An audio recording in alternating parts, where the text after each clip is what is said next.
know goldenrod makes an excellent tea.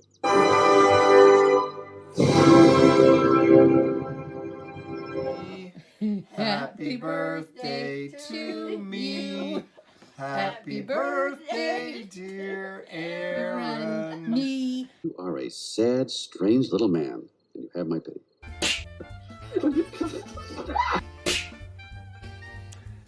Hey everybody, welcome back to Tomic's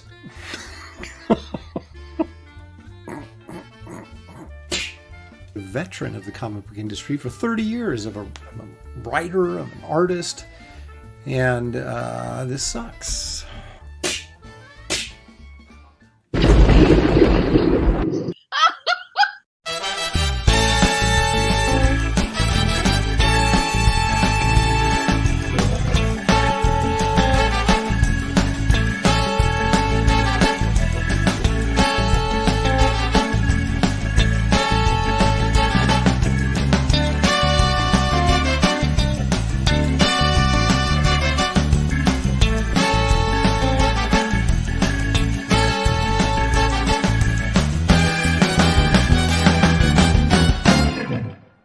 Episode School of Fear.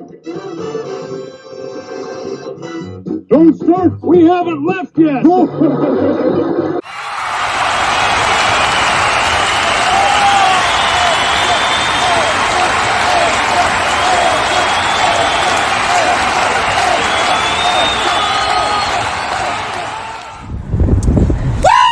Let's go! Let's go! Yeah, it's just me. So welcome to Aaron Live. It is, wow, 2 weeks since the last time we did the show because, well, as many of you know, last week, this time Sunday, my daughter-in-law and my son were expecting a newborn child, and they were in the hospital, and we were all sort of waiting to get word. And that word never came until like Tuesday. But anyway, and then we were like snowed in, frozen in, could not get out of our neighborhood. It was a sheet of ice. So we finally got down there on Friday to see the baby for the first time. And Shelley, we were there for like 8 hours or so at their house. They were, of course, out of the hospital. Everything went smooth and fine. And Shelley held the baby for probably 6 of those 8 hours that we were there. Anyway, her back's really bothering her today. She's did 2 days of overdoing it. We helped clean up my son's house and get his Christmas decorations and then put away. And then we worked on the mailing room here, which is a converted bedroom, but it's a mailing room. And so her back's killing her. She goes, oh, I'll try and make it. And I went, no. You relax. Today I'll do the heavy lifting and do the show on my own. I know that's a disappointment to probably a couple of you, but you're just going to have to suffer with me. Anyway, let's see who's here suffering with me, shall we? Captain Bipto. Captain Bipto. So he's first in here, but actually Helder was the first one in there. Was it Helder 6480, I think? But it's happens so often on these streams is you put your name in the comments first, but then for some reason it gets dropped if it's in there too early or it's been in there too long or something. I don't know. So Helder was actually the first one here, not Captain Bipto. But don't be alarmed. You don't win anything for being here first. But we do thank you for your participation. Let's see who else is here. Barbara Paulson says, Aaron, hope Shelley's getting better. Thank you so much, Barbara. She just overdid it, as she tends to do. She'll lay down for a while, recover, feel pretty good, then go in and kill herself, and then she'll be back in bed. So she doesn't know how to do anything like kind of half speed. So Stippling Vaughn is here. What's the over-under on how many baby pics we'll see? Well, since Shelley's not on the show, 0.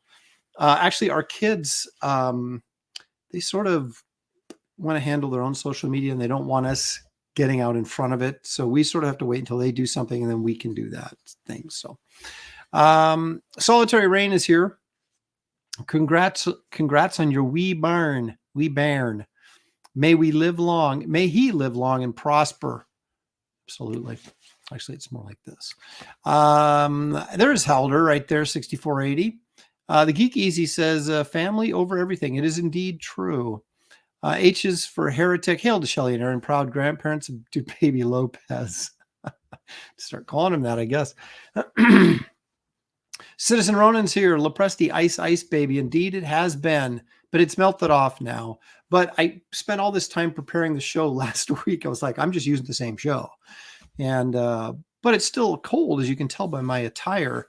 Do you like this? I could wear this at night and not get hit by a car. It's pretty electric. Let's see. Geek Avenger says, congrats, Aaron. Lepresti name lives on. May he pick up a pencil and start drawing at a young age. We shall see. We shall see. Paul Taylor, nice picture. Is that one of your dogs? No, it isn't. It's an internet dog. We never got that much snow. Just a lot of ice. Snow is not the issue. It's ice is the issue. When your road is a sheet of ice, you got nothing you can use for traction. And so anyway, Marcus Killigrew is here. He's, of course, the purveyor of all things pop culture knowledge. Paul Taylor, of course, is our resident biologist. And he sends his congratulations as well. Brian Suddenly Old is here. What have I done that made me a boomer already? Ruby Jade 90 is here. Lord Hinson Comic Skater. The Vespa Guy. Congratulations to all the new grandparents. Of course, that would be me and Shelley. Leg Kick is here because Leg Kick is almost always here. He's trying to get a cannonball early with a Atari Force reference, but it's not going to work. That's a cheap ploy. I'm not going to fall for it. Pantheon, greetings and salutations. Very, very aristocratic. Squeaky's here, of course, because Geek Avenger's here, so Squeaky would be as well. Let's see here. Jimmy Owens. Hey, Jimmy. Glad you could make it. Paul says, we got some snow, but it's not that bad. Blowing snow is the worst, and we've managed to avoid that so far. Excellent. Fat Samurai is here. That's Phatt. Joseph Pentalon. And yes, Aaron has smelly hands. I didn't change any diapers yet. I think it's important that my son learns that skill before I have to step in and reprise my role as diaper changer. Kellraiser's here. And let's see here. There's Fox Mulder. Missed you last week, but at least it was for the best of reasons. Indeed. Thank you. Keely Chow. Hey, everybody. Well, how about that? Citizen Ronan's here. Jim Alaska is here. I always want to say AJ, but it's AJA. How's the snow by you? I feel like I'm going to be good tomorrow afternoon. Congrats on the grandkid. Thank you very much. It's melted off. It's melted off. We didn't really get that much snow, maybe 2-3 inches tops, but it was just the ice, man. It's the Iceman. The Iceman. Let's see here. I'm going to go. Henry Bemis all the way from Oregon. Jimmy, of course, is disappointed that it's just me. That snowstorm let's see this. Henry Bemis says that snowstorm you're dealing with missed me by about 50 miles. Eugene got hammered, but it missed us. Well, good for you. Not so good for us. Gary Bruce says, hail, Aaron. Hey, Gary. Lord Hinson, Comic Skater. Poor Shelley, indeed. But she, like all of us, will survive. Sounds like a song. I think it is a song. It is a song. Heat Miser, evening, and congrats, Aaron. Thank you so much. The Art and Times of Jay Ryan is here. No Madam is here. Yeah, let's see. Who am I missing? Anybody? Anyone? Bueller? Melvin Cruz is here. Good evening. Thank you for joining us.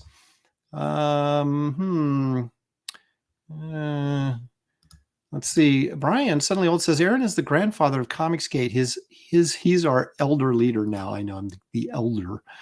I don't know. Graham's expecting, I think, isn't he? Soon. And he's already older than I am. And then, of course, Art. We don't know what Art's expecting, but he's older than me. Gary Martin is older than me. There is a ton of guys that are older than me. I'm like the youth movement, I think, in Comicsgate. Stibbling Vaughn is here. 10-8 Comics. How about that? Welcome. Darkside Darren is here. Electric Lopez. That is me, baby. Right You don't even have to plug it in. Squibs is here. Daniel Russell. We'll be visiting Daniel in a minute here. Leg kick for $2. You're a cheap ploy, Grandpa. Congrats. Thank you. Thank you. Leg kick is always. I don't know why he wants a cannonball so bad, but we'll see how things turn out. There's David Williams, of course, claims to be my friend, but then comes in the chat and does this. Let's see. David, I just reach out and make sure everybody knows that they're loved and appreciated in the chat. Let's see. Sheeple Hunter, tons of guys older, names only 3. Well, that's because I'm old. I can't remember all of them. Repairman Jack made it in. Hey, how about that? Hey, Aaron, there's Henry Bemis says, hey, Aaron, there's an art expo up in Salem that Gary's going to be at. Are the comic dealers there? I have no freaking idea. Are you talking about the Mid-Valley Comic-Con in Mid-Valley Comic-Con in Salem? It's a very small show, not a lot of comic book dealers there. So if you're looking for, there's a few, but it's still growing. So give it some time. I'm not saying don't go, but I'm just saying there's not a great selection of comics. At least there wasn't the last 2 years. I know. Zombie Chow says, you're getting old when a newborn has more hair than you do. It's so true. Okay. Well, again, I'd like to thank you all for joining me.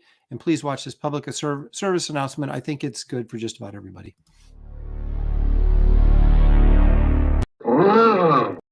That's right. Hit that like and subscribe. I can't grow this enormous channel without your help. And so I'd appreciate it greatly if you'd make me feel better just by hitting the like and subscribe button. If you haven't already, of course. I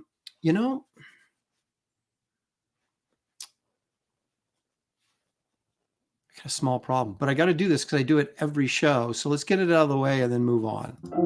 Let's all go to the lobby. Let's all go to the lobby. Let's all go to the lobby to get ourselves a treat. Okay, this is going to be a tough one for me. I got some, how should we say, late birthday gifts from several of you in the chat. And we're going to take a look at those right now because one of them involves food.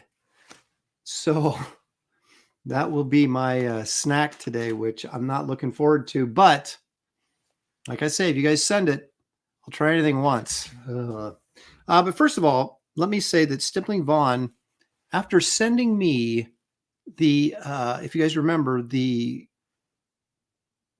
pickled watermelon rinds that I tried on my birthday stream 2 weeks ago, Barf-O-Rama.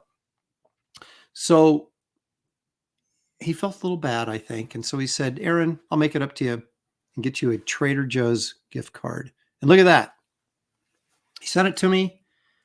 I've got it. I haven't made it to Trader Joe's yet because we've been freaking iced in until just the last 2 days and I haven't been able to make it over there. But it's on my list. Thank you, Mr. Vaughn. Now, here's something else. We'll get to the food in just a second. Our good friends Geek Avenger and Squeaky sent me this. Now, the funny thing is, I first saw this and I thought it was a chocolate Bigfoot and I was going to eat it. And then I realized it was an action figure. So the Geek Avenger family sent this along with some other nice parting gifts. So we got the Bigfoot action figure, which I probably should do like an unboxing video, right? To do the Bigfoot action figure, but I'm not going to. I'm going to do it right here. I guess this is an unboxing video, technically. So here we go. A little disappointed it's not chocolate, but maybe it's better that it isn't, right? Here we go. All right.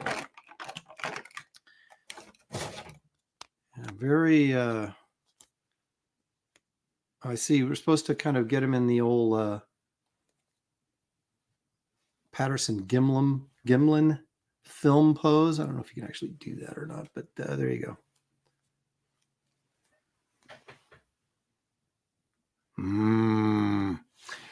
So we'll put him in a place of honor right above the toilet, probably.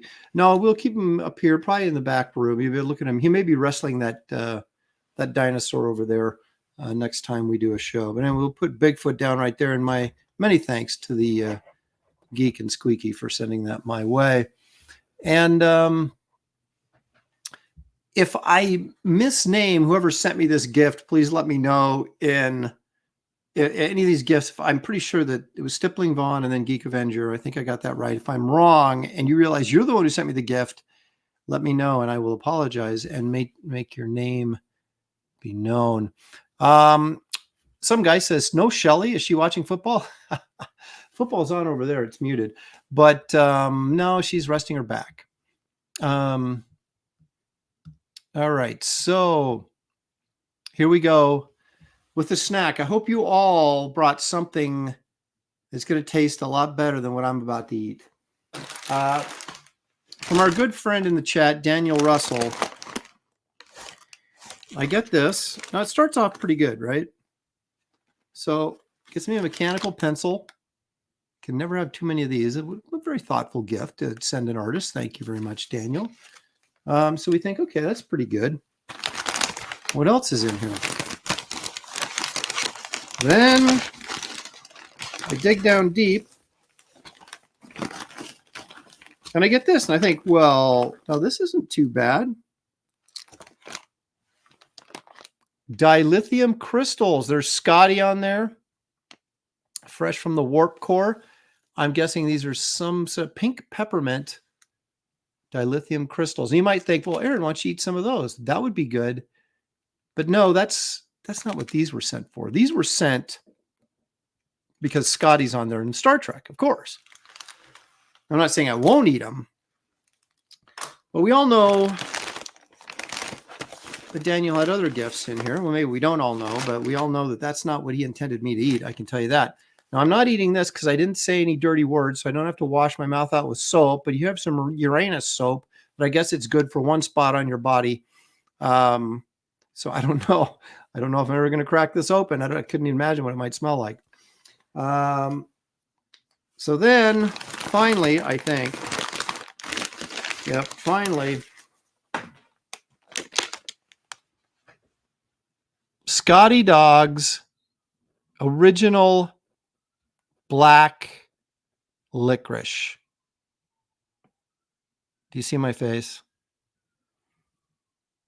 I think the only thing I hate worse than pickled watermelon rinds is black licorice. Now, at least it's peanut-free, gluten-free, and a fat-free food. So I guess tear here. Oh boy. Oh, God, the smell. Oh, gee, they're huge. I thought they would be littler. All right. My dad used to eat this crap. And he'd say, put hair on your chest. Well, it did, but it took it off my head. All right, I'm only eating one of these. Here we go. There it is. Can I do this?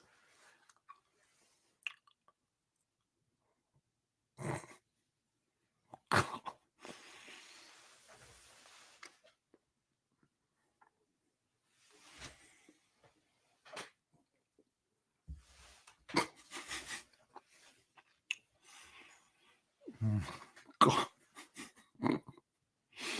Oh my God.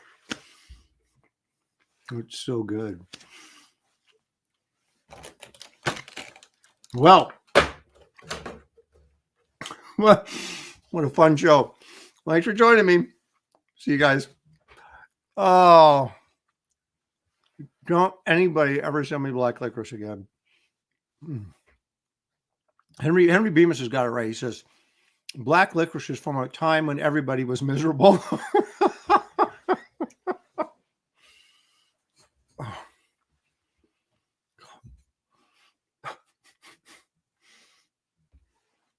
And now it's like stuck to my teeth.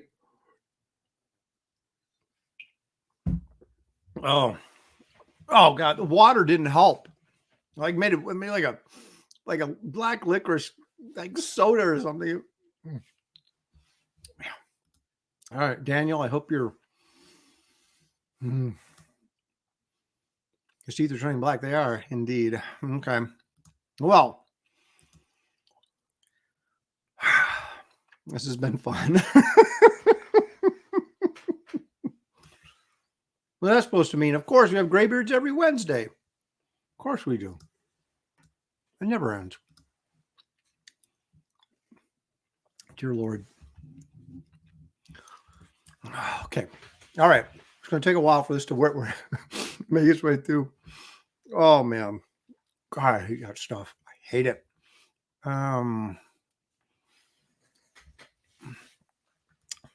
Shadowhawk Talks says it's a teeth and breath cleaning biscuit. Okay. Why? While I try to pick this out of my teeth and get this horror over with, let's take a look at the Frazetta image of the day. Watch your monitors, folks.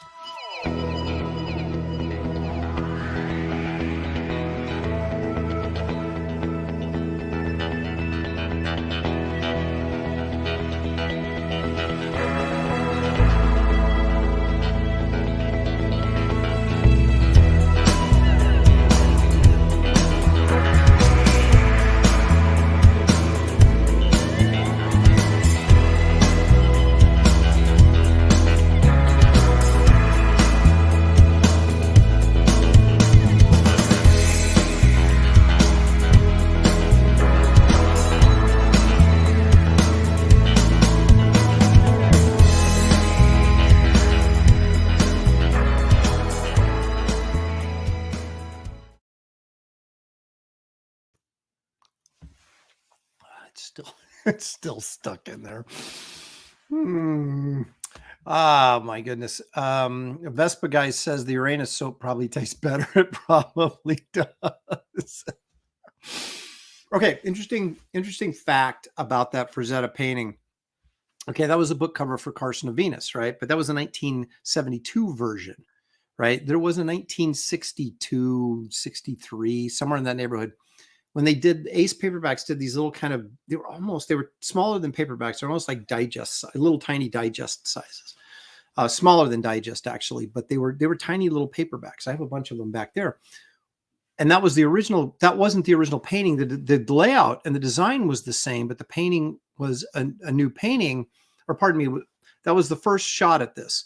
And Frazetta said that he didn't really like how that turned out. So when they re-released the Carson of Venus in 72, he did a new painting, which he liked much better, and that's the one I showed you. So all great artists don't necessarily get it right on the first try. So, but anyway, Brian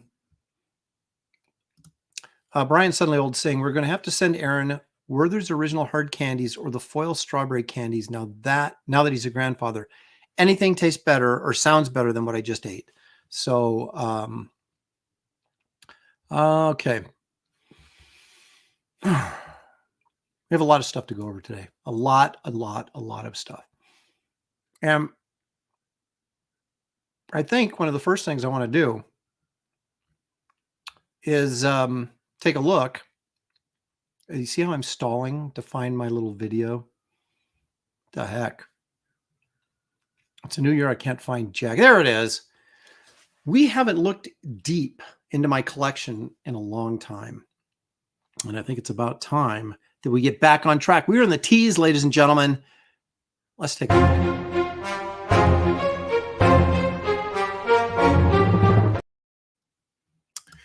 All righty.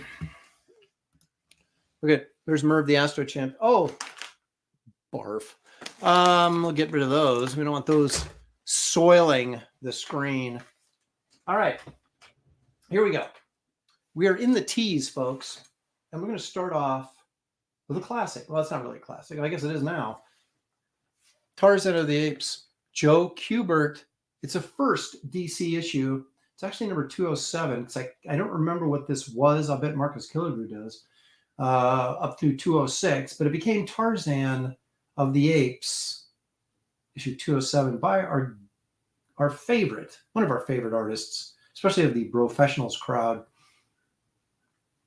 Joe Kubert. So there you go. Pick this up. A lot of times if I'm at a show, I want to get a comic book, and if I can't find anything that's really high on my list, I'll look around and see if I can find something that's significant for some reason. And if it's in near mint condition, I'll pick it up, which this baby is. And that's exactly what happened to me at one of the Bay Area cons many years ago.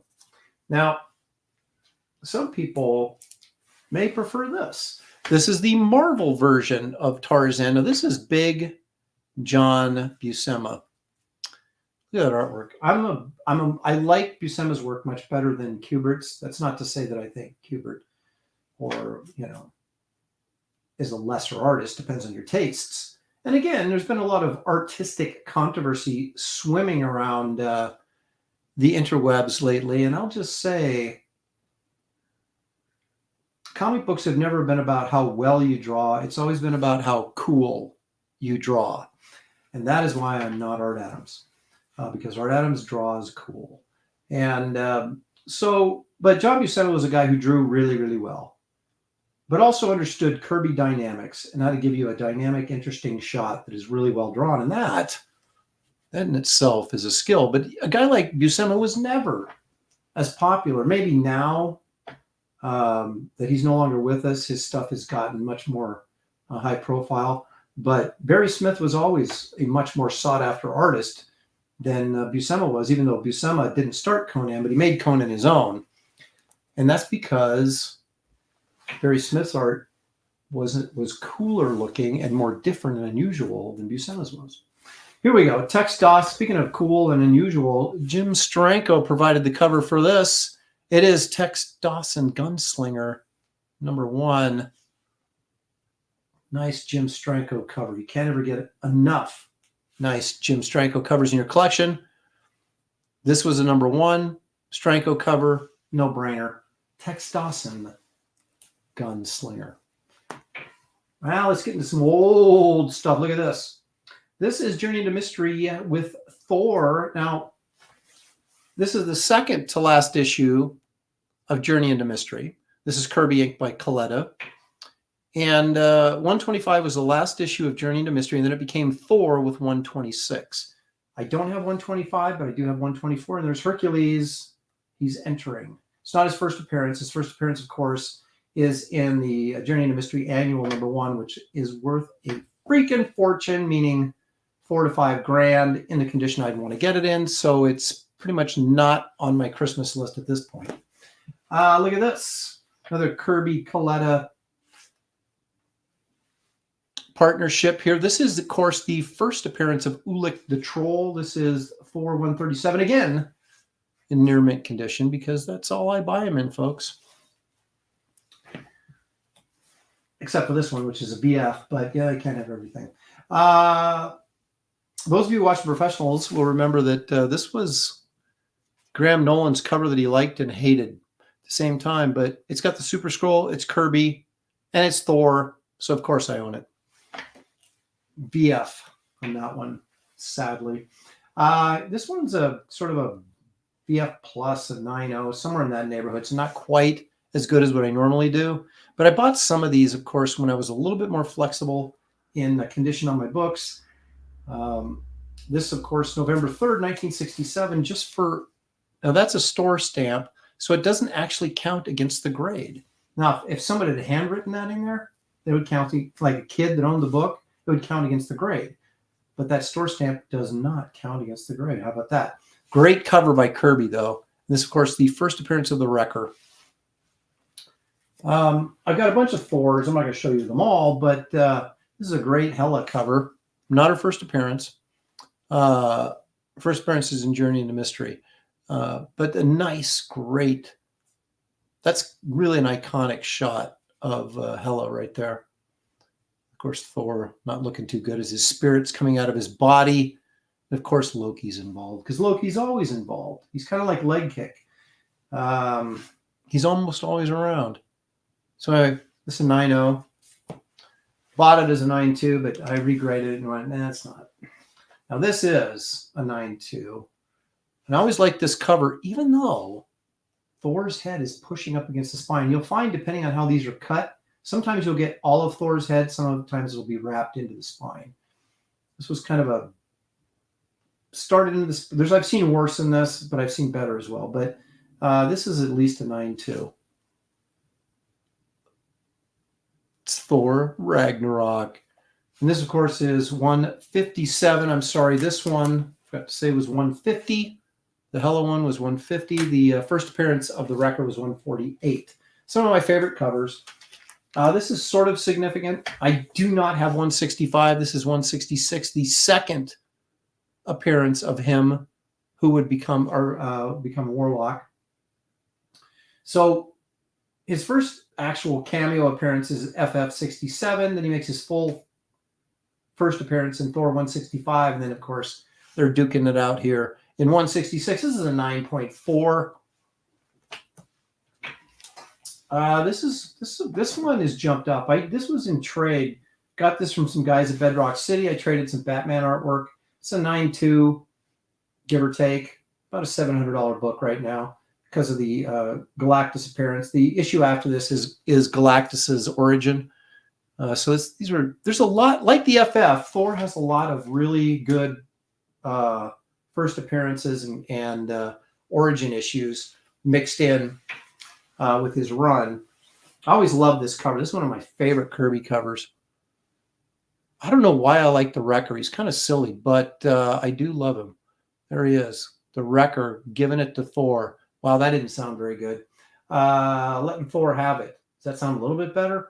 Anyway, so there's Kirby. I think that looks like that might be inked by Joe Sinnott. It's definitely not inked by Coletta. But anyway, love that one. That's a near mint copy there, 171.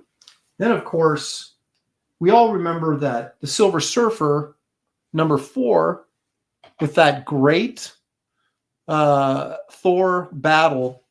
This is kind of the companion to it. This is Thor 193, where you have the Silver Surfer guest starring in Thor, returning the favor. And oh gosh, I don't know. This is probably a 9.0. If I sent it into good graded, it'd probably come back a 7, which would make me lose my mind. Actually, there's a crease right there. Actually, this probably is closer to a 7.5 or an 8. Sucks. I wasn't as careful back when I got some of these as I am now. And then I'm showing this one, Thor 200. Nice Buscema cover. It's truly the end of the world.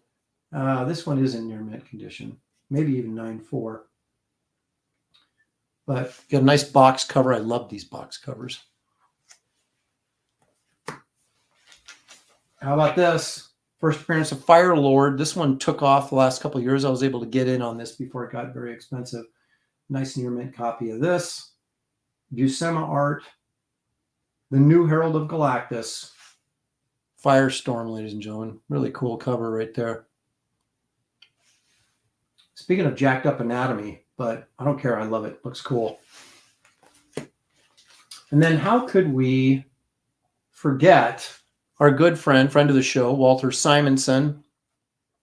Thor 337, iconic cover, iconic run. I can't say enough good things about this run that Simonson had on Thor. It made Thor from just an average Marvel superhero to super popular and hot. And just a fantastic read. If you haven't, you're really missing out. Now this is like double bagged, so you're going to see all this kind of wavy and wrinkleness in there, and that's the plastic bag underneath. This is a hard Mylar, but there's another plastic bag underneath it because this baby's in really nice shape. And this, of course, is the Thor's second annual. This isn't the Journey into Mystery #1 annual that has Hercules in it. This has the Destroyer in it. And that's really cool. And I got it for a song, as they used to say. So there you go. Now, just a couple of CGC books, and we'll move on to greener pastures, as they say. I don't know who says that, but I'm saying it. Look at that. Thor 126. Now, this is technically Thor #1. This is the first issue after they ended his run in Journey into Mystery and gave him his own title. This is a 9.2 baby, near mint condition, 1966. Got a good deal on this many moons ago, and was glad to get my hands on it. There used to be a time pre-COVID where you could buy books, and if you went to auctions or online auctions, and you bought in the fall, people are usually saving their money for like Christmas and stuff like that, so you could get better deals on auctions. I don't know if that's returned to form yet, but I'll keep you posted. And then I picked up this one. This is Thor 146 in 9.2. This has the origin of the Inhumans in it. So kind of significant issue, I think. So we have the Ringmaster and the Circus of Crime. They have a backup story with the Inhumans, and they have their origin in there. So how about that? 9.2, folks. And there you have it. That is what's in my collection today. So let's return to my wonderful face. There it is. And so we're still in the teas. We'll be there for a while, but next week we'll do a little bit farther journey down the road to comic geek fandom.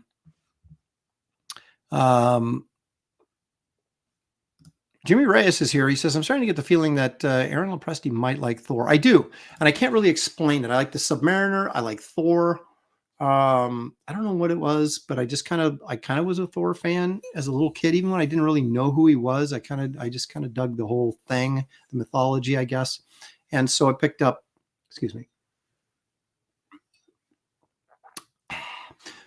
a lot of Thors, and I continue to do so.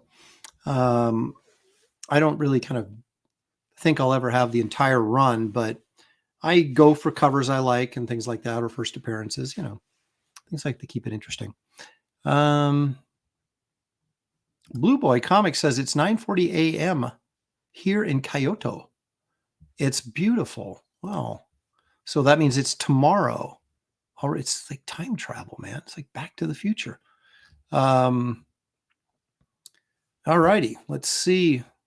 This little journey down comic book lane, which I always like to do because I am a comic book geek at heart. And but now, folks, it's time to look at a little bit of artwork. We looked at some comics. Now I want to take a look at a little bit of artwork. Not mine, but someone else that I think you should be aware of if you're not.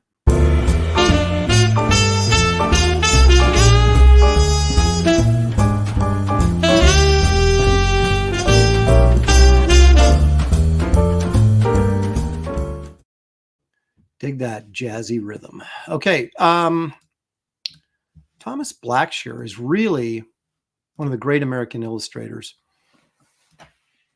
of the 20th and 21st century. He does a lot of stuff in terms of subject matter. He does a lot of Christian art. We'll take a look at some of that. He does a lot of fantasy type art, and he does what would be considered Western fine art, but he has a nice sort of surreal quality to his stuff. As far as I know, he works in all mediums, but I believe this is looks to be an oil painting. He has his own website. So I think it's either, if you Google like Thomas Blackshear, it'll come up, and has his own line of sculptures. Most of them are like porcelain like things that sort of celebrate his African heritage and things like that. But he's all over the place in terms of the subject matter that he'll deal with. This is one of my favorite of his Western paintings. There was there still is. There's this Christian painting workshop that travels around. I think it's mostly in Oregon, but I could be mistaken. I can't remember off the top of my head what it's called, but every year they do this, and you basically, for a weekend, wherever they're having it at, you go and you spend the weekend there, and you get like 3 or 4 or 5 top painters teach you painting. It's like an incredible thing. And I've never been able to go to it. And Thomas Blackshear was there one year, and I really wanted to go to that. And I don't remember why I didn't, probably because I don't know.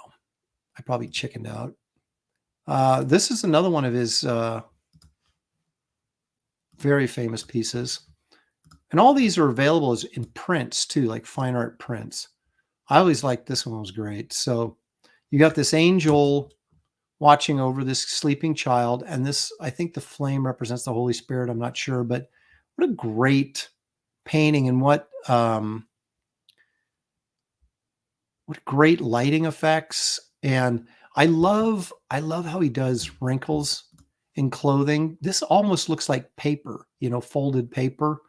The texture he's created here.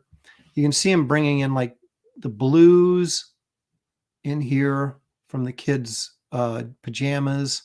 It's just a beautiful piece.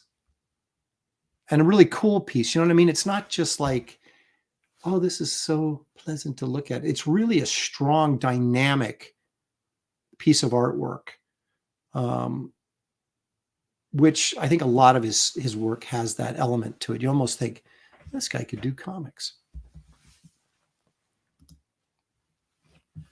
All right, now here's another one. Now this, I like this one too. And again, subject matter aside, this is a painting of Jesus, but it's a dynamic and interesting painting of Jesus. Basically, you've got pretty much textures and flags of the whole world. It's just really, look at the wrinkles, the folds in here are just really, really nice. And again, you see how he creates these folds. They're almost paper-like. It's just really, really cool.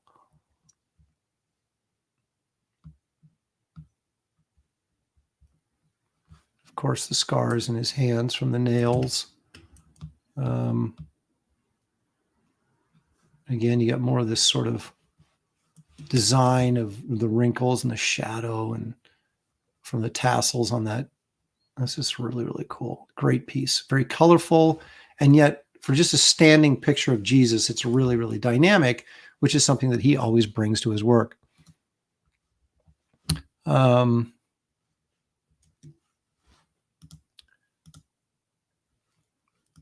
Jimmy says, I said the same thing when I first saw your art, Aaron. This guy could do comics. So when is he going to start? Don't forget about Jimmy Reyes's Dragon Rage, pulsating live on Indiegogo right now. Also, I think Shane Davis is launching, or he might be streaming right now. I have no idea. His Second Chance campaign on Inglorious Rex 2. So you guys want to check that out as well in your spare time. Now, you may recognize these, since you guys, I assume all you people are comic book geeks and mostly horror film geeks, because it all sort of blends together, at least it does for me. Thomas Blackshear did these series of paintings for stamps. Now, if you don't have a sheet of these, which I do, by the way, you're crazy.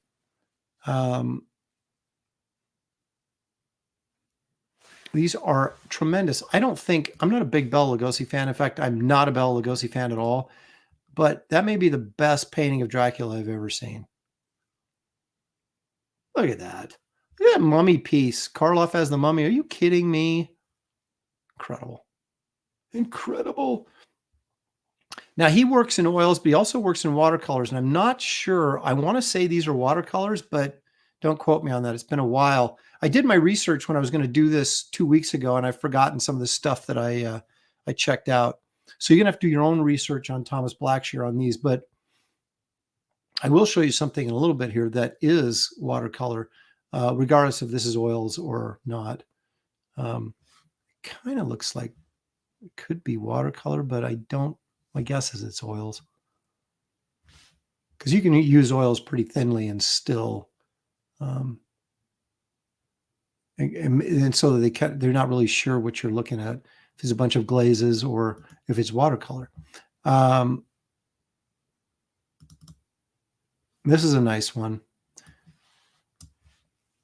This is oils. This is Beauty and the Beast.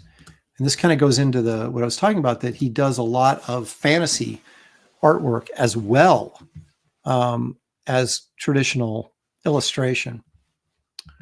This is almost Mucha-esque in the way it's designed, how the beast, there's his nose and his eyes, in case it's getting lost there in the dark shadow. Eyes are here, nose is there, mouth is there. But he goes, like his clothing back here is flat. But this has, this has more of a depth, three-dimensional quality to it. And you've got this really sort of flat pattern back here, very reminiscent of, kind of an Art Nouveau sort of thing without really being Art Nouveau. But a really, really cool piece. He's probably, with Leindecker, it's probably my favorite, illustrator, just pure illustrator. And I'll take a look. This I know is watercolors because I have the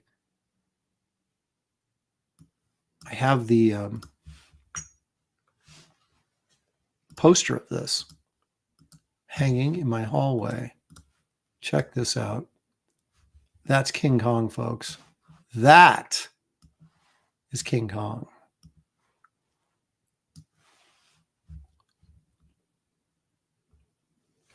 The use of shadow and lighting effects here. This is just a great piece.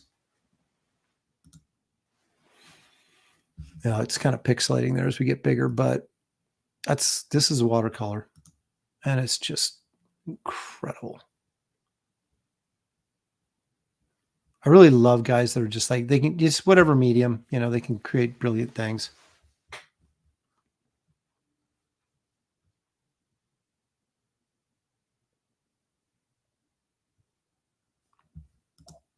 Geek Easy. Wow, this is weird. Taylor Swift's at the Chiefs game. I didn't know she was a football fan. I'll tell you, man, those of you who follow that stuff, Chad Kelsey, the guy who's dating her, plays for the Chiefs. What a boon for his career. He's suddenly on every commercial in the world, and he's everywhere. So I don't know. Was this a strategic dating arrangement? I don't know, but it's worked out pretty good for him.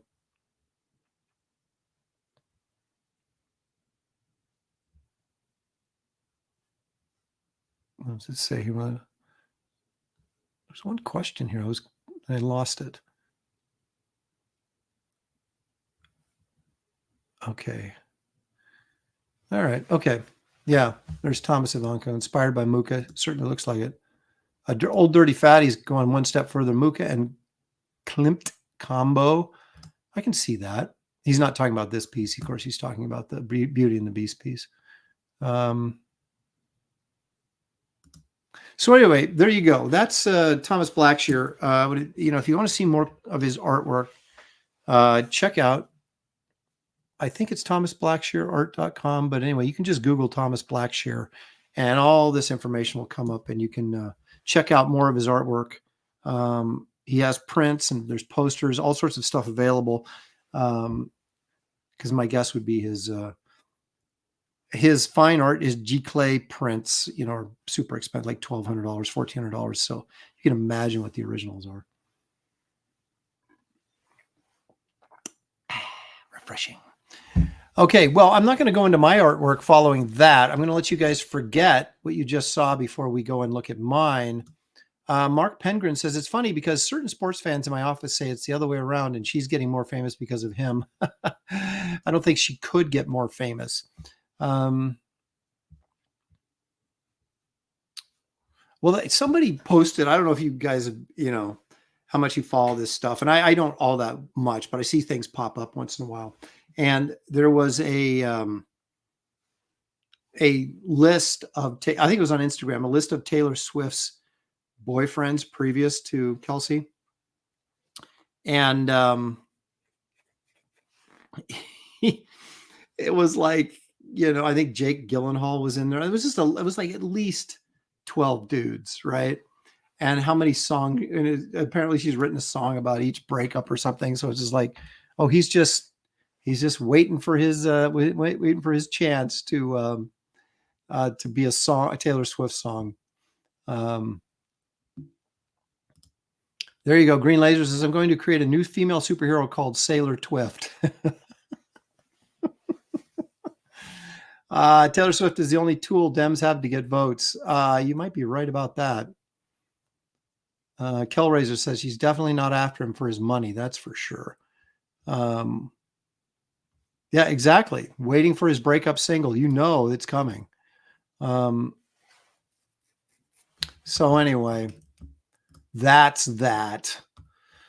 You know, as I look around trying to find my next thing, it reminds me of Christmas. It's been, birthdays are kind of like Christmas, and I had a birthday recently right after Christmas. And I have this list. It's called Top 5.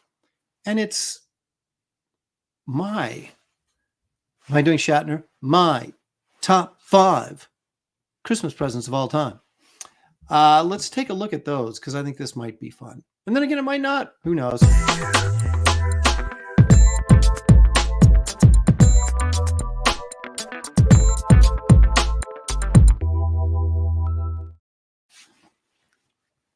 Taking the coat off. Get a little warm in here with the old hat and everything. All right. So these are like my top 5 Christmas presents from my youth. And it's not always easy, you know, when you get 60 to remember every single Christmas when you're a kid. But I figured if the ones I remembered were probably the ones that were the gifts that I loved the most. And that's why I remember getting them, right? Makes sense, right? So let's go way back in the Lopresti time machine. If you will travel with me to a simpler time when video games were like Einstein predicting the future. They weren't even a thing, right? So what would a little kid, say a 4-year-old kid, which would have been about 1968, what would a 4-year-old kid in 1968 want? And that's where we're going to start with number 5.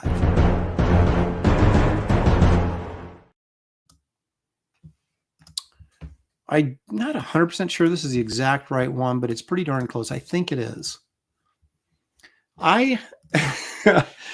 You got it, brother. The Play-Doh Fun Factory. Now, even as a 4-year-old, maybe I was 5, maybe. I was already a practicing artist, you know, I just loved art. And I remember that this Christmas is one of the greatest Christmas ever. I got a lot of other little cool things, but it was this. And then my mom got me like this tablet of multicolored construction paper. And I was like, to me, it's like whenever I get a tablet of paper, a blank tablet, I look at it and it just becomes this endless possibilities of artistic expression.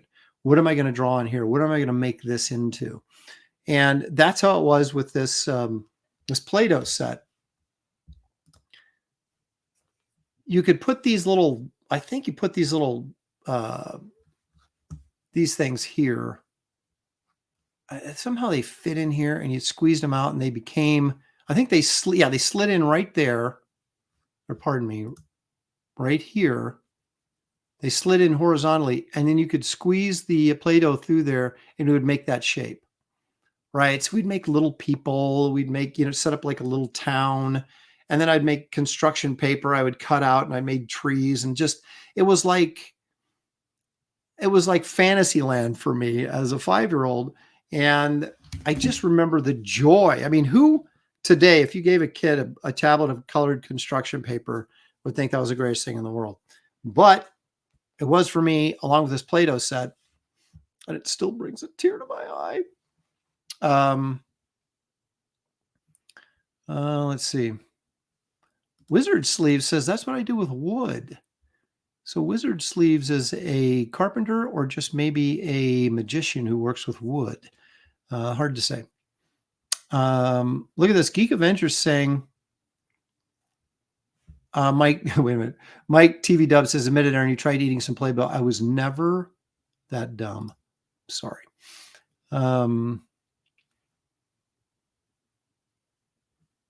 Sequential Treasures. James says, I always preferred Presto Magics over Play-Doh. I don't know what Presto Magics is. Huh. Were those, they were more like, were they more plasticky, squishy than they were like clay squishy like Play-Doh is? And you can make your own Play-Doh, right? You just add wheat, water, and salt, I think, and you can make Play-Doh. There we go. There's another one.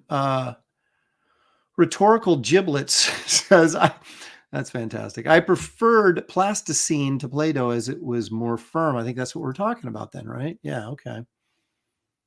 I might not even know what that was at the time. I mean, I was 5, so I don't remember what I knew and what I didn't know. Where was Geek Avenger? He had his, he wants to get his top 5 in there. Lego Galaxy Explorer, Evil Knievel motorcycle launcher, Maskatron, don't know what that is. Micronaut spaceship, of course, and Lego Lunar Base. Those are good ones. But of course, my youth was much earlier than your youth. Aaron invented pasta. Indeed, I did in grand old Italy. There's Paul Brillart, our resident engineer. He says, yeah, there's always a Play-Doh water in kindergarten. Yeah. Yeah, Marcus Killigrew says I had Micronauts, old dirty fatty. I got a rock that was for Halloween, not for Christmas. What does JC Vaughn says? Maskatron was a foe for $6 Million Man action figure. Okay. My brother got a Captain Action. If you remember that comic with Wally Wood, Gil Kane, probably none of you remember it because you weren't old enough to be around when it was out, but maybe in retrospect, you know it. But they did an action figure of Captain Action, and my brother had that, and I was really jealous of him because I wanted it. And my brother was not like a big superhero comics guy either. And I'm like, why did he get that? Why didn't I get that? What are you going to do? Okay, so Play-Doh was right there because it reminds me of that wonderful Christmas when I was 4 or 5 years old. But let's take a look at number 4. Okay, now some people might say this is a little crazy, maybe some serial killer insanity going on here. But I always wanted to be, and this was 3rd grade. Yes, it was 3rd grade. I wanted a ventriloquist dummy, and we would have the Sears catalog or the JCPenney's catalog, right? We never went anywhere and bought Christmas presents. What we'd do is we'd get the catalog. When the catalog came in the mail, the JCPenney catalog or the Sears catalog, it was usually JCPenney catalog. My brother and I, we'd get them in September, right? And we'd go through every page of the toy section and start circling stuff that we wanted. And that's how we made our Christmas list. And they had Edgar Bergen was the ventriloquist. This is Danny O'Day. Okay. So it was I was a puppet guy even back in 3rd grade. So he had Danny O'Day. He had Mortimer Snurd, who's the one I really wanted. And then Charlie McCarthy was, had the top hat and the monocle. They were more expensive. Danny O'Day was the cheap one. And so that's what I ended up getting. We were a poor family. And so I knew this was coming.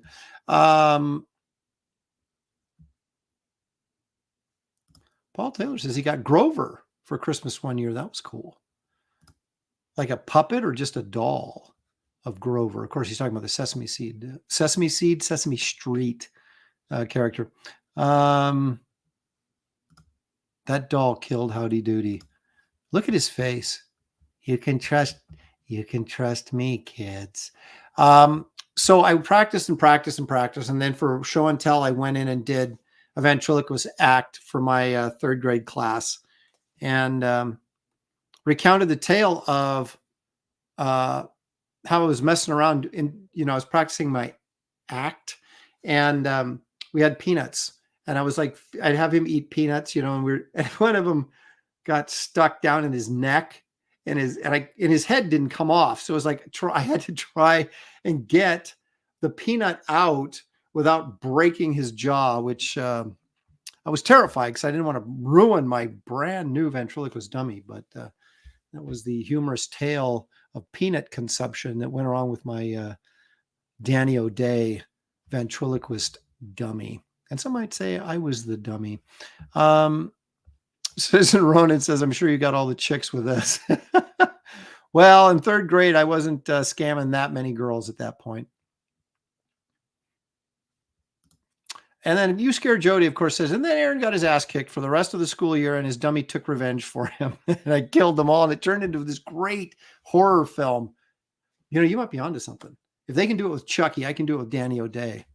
I like that. Okay, so let's move this along to my third most favorite Christmas present of all time as a youth. And a youth means up to high schoolish, I guess.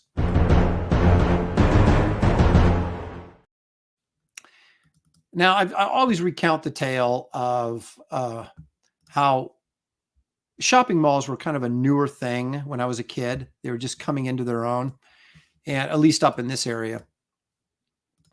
And so I was born in the lively town of Beaverton, Oregon, and we had a mall there called the Beaverton Mall. It used to be a small airport, and then they turned it into a shopping mall. And they had a bookstore there called the Book Vault. And it was not a chain bookstore, say like B. Dalton's or something like that. And so they oftentimes had more eclectic tastes in the books they carried than a normal bookstore might. And so my parents would always dump me off at the Book Vault, and then they would go do their shopping for whatever reason. We got to go to the mall. Like, yeah, I just like, take me to the bookstore. So they dropped me off at the bookstore. I believe I was 12, maybe 13, when I saw this book, hardcover, sitting on this. They used to have like tables out, right? And they'd probably still do this, right? Where they had the table set up and they would have a book on there and try to get your attention, buy this, blah, blah, blah. And so I flipped through it. And what this is, if you don't know, it is the alleged true story or diaries of Victor Frankenstein, right? They were allegedly discovered. And so it had all these medical illustrations in it, really rough, like the cover, right? And throughout the book. So it was all these journal entries and with illustrations like, oh, I took a dog's brain out today, kind of thing. And there's a picture of this dog pinned down and the brain open and just really cool stuff like that. And I desperately wanted it. Maybe because I just recently become a Wrightson fan at that age, was really getting into monsters. And so I did indeed get this book for Christmas. And I read it cover to cover, either Christmas Day or the day after Christmas. I went up to my room and just started reading and was just totally engrossed. And I have to say, and I still have it on my bookshelf, I have to say that it had one of the most terrifying endings, at least to a 13-year-old. And it's not a kid's book, but it's obviously a fantasy book that, it's sort of like James Gurney's Dinotopia, where, supposedly it's the diary of these people that discover this island of dinosaurs and this whole culture and their adventures, right? And it was very much like that. And but again, diary entries from Victor Frankenstein, and then all these little drawings. So you would get these different, and after he created the monster, and the monster started like cannibalizing people in the town, very much like the Jennifer story that Wrightson illustrated, that Bruce Jones wrote for Creepy Magazine. He realized he had to, kill the monster or whatever. And the last scene, spoiler, he's locked himself in his office, and the monster is breaking through the door as he's making his last journal entry, about to face a very horrendous and certain death. And it was just, I loved it. So there you go. A book actually made my top 5 Christmas list.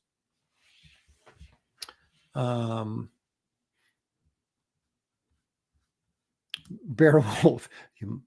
I can't do a Brando. I should practice a Brando. You must make friends with horror.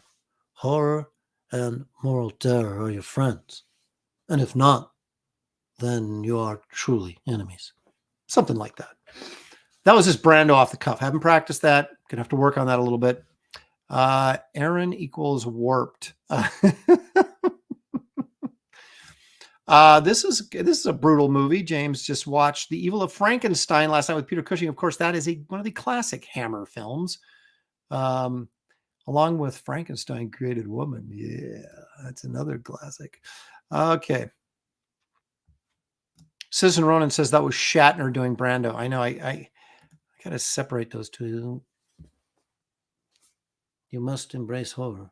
Horror must be your friend. It does. This sounds like Kirk, doesn't it?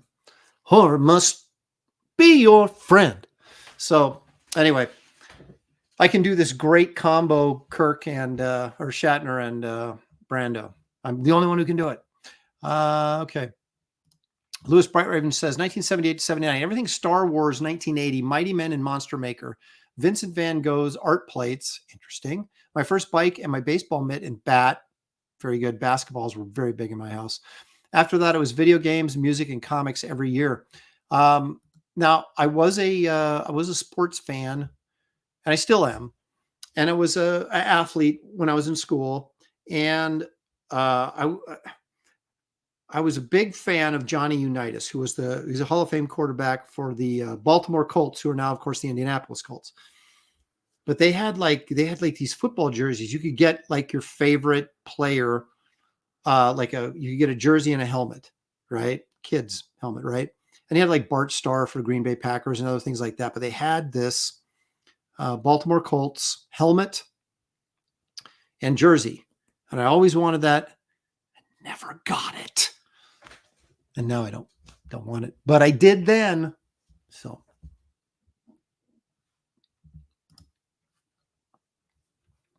all right, I've had enough of this foolishness for one day. We all know that is not a good movie, so quit pretending it is. You and Graham got to quit living the lie. Oh, dude, I was terrible. Well, actually, I was good in school till about my senior year. And I got in pre-calculus and I was like, I'm sorry, what? And that was it for me. But no, I was an athlete. I was an artist. I hid, seriously, dude, when I was dating in high school, I'm looking around. When I was dating in high school, I kept my comic collection in the closet. So if anybody came over, any girl came over, they had no idea that there was a comic collection in the house. So as an adult, I finally came clean. And that's when Shelley thought the classic line, what are you, 12? So, I mean, I think I hid my comic collection for good reason in high school. Alrighty. So enough about me, but let's take a look at more about me. Number 2.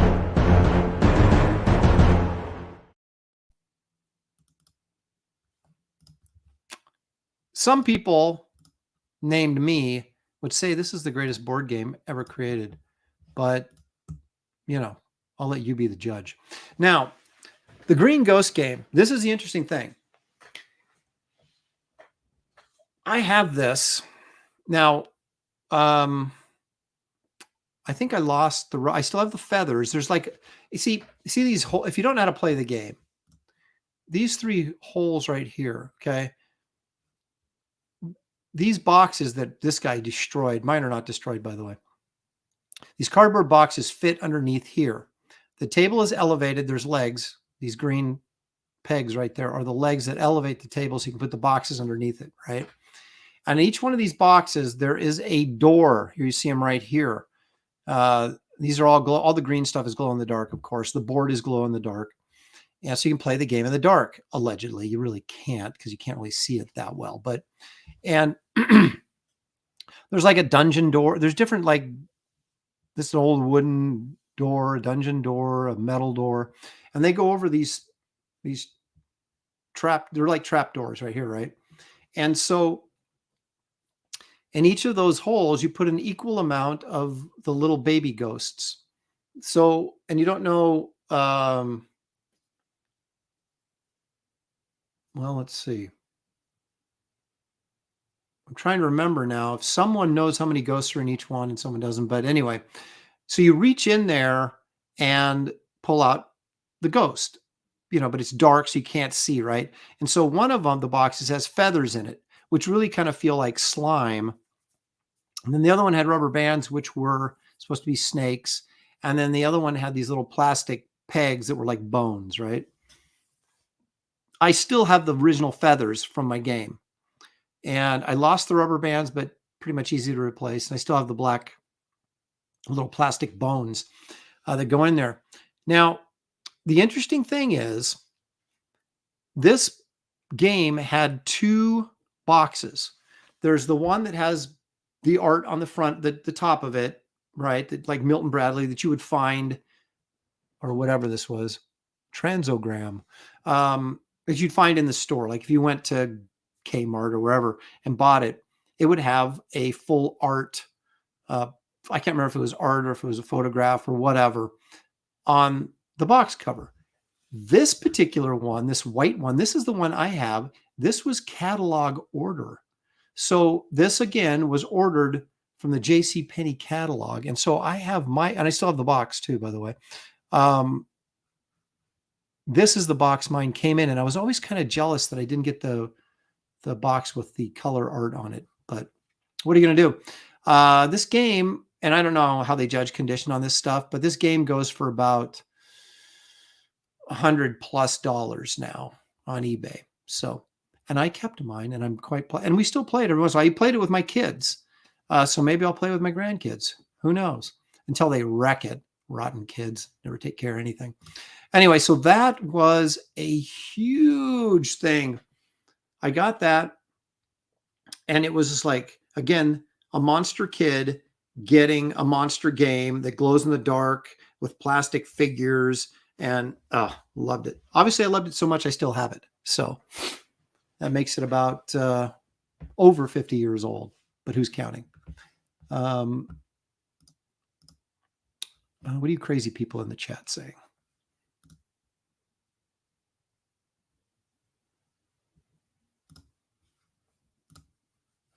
Yeah, let's see. There it is. We used to have our annual Risk tourney fist fight every Christmas. We used to do that. We used to play like the mega games, right? Monopoly and Risk. They would take days to finish sometimes.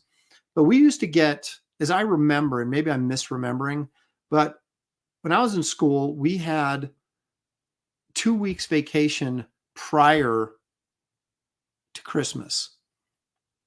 Right. So 2 weeks before Christmas, we were out of school.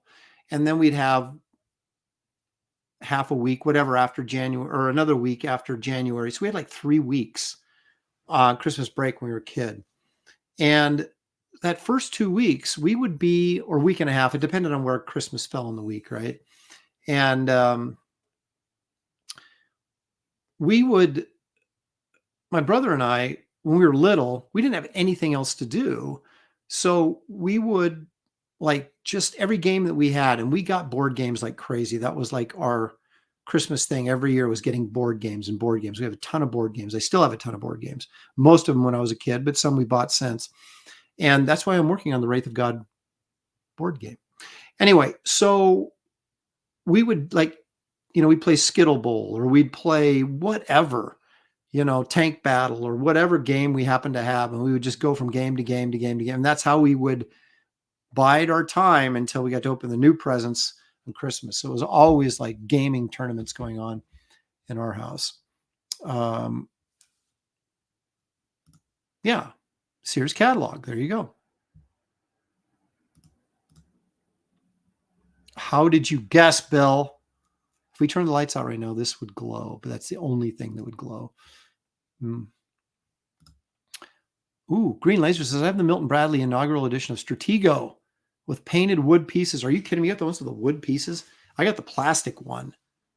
Wait a minute. Stratego. Hang on a second. I'm thinking of Battle Board. Stratego.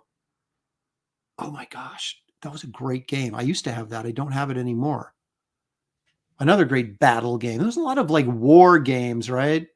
Back in the good old days. We're having like plastic gun kits. Holy crap, that was another Christmas. I forgot about that. Where I got like this safari gun kit. You know, they come in these long boxes, right? About like this. And there would be a rifle in there. So I had like a hunting rifle with a scope on it, like a safari hat, and like plastic knives and a canteen and all that kind of stuff. And you go around the house and shoot your brother. It was great fun. There's another Stratego reference. Even made up pages of strategy, much like the chess moves. Yes. Paul Taylor agreeing. Stratego was a decent game. Even in Canada, Stratego is a good game, apparently. So, glow-in-the-dark Frisbee. Angela, is this from the 1940s? Angela, oh my gosh. I can't believe you'd say that to me. Wow, Angela. So disappointed. There you go, Leg Cooks. Thank you, Citizen Ron. I knew insulting Aaron's bad taste would eventually get me a cannonball eventually. Yeah, well, I can only push me so far, and then I light the fuse. Have you guys seen, there's a guy on, I guess it's, I don't know, Instagram, Twitter, or not Twitter, Instagram or YouTube, where he just blows stuff up, him and his buddy. They have this, they shoot a bowling ball out of this cannon that they made, and they just blow up things like safes, and it's hilarious. And he has guns, and he shoots like, what caliber rifle will shoot through the most cast iron frying pans and things like that. I've kind of got addicted to it. It's kind of fun. Okay. Now you guys are all on the edge of your seat wanting to know what my number one Christmas present from my youth.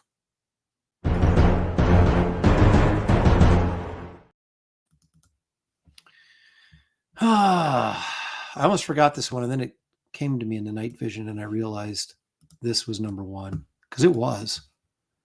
Yep, the shrunken head apple sculpture.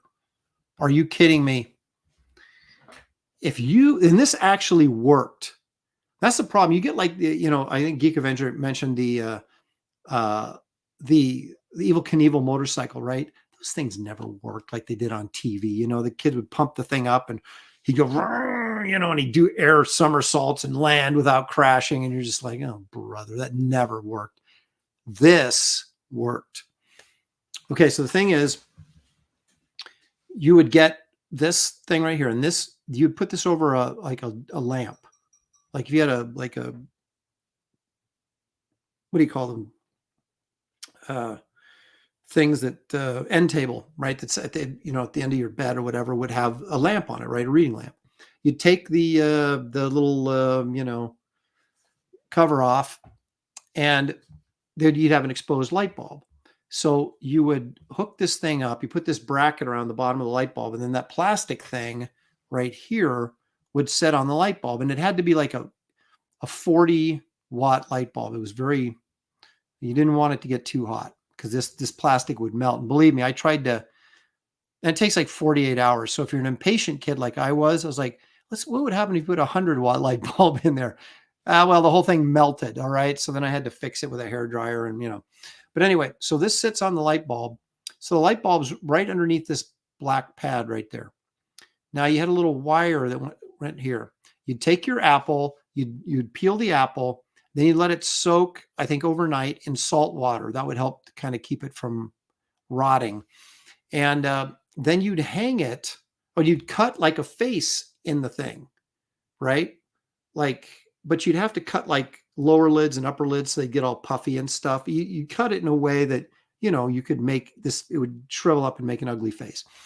And then you hang it there for like 2 days or something until the apple cures and it starts taking all the moisture out of it, and it just shrivels up and becomes this. If you do a good job carving the face into it, it comes up looking really, really cool.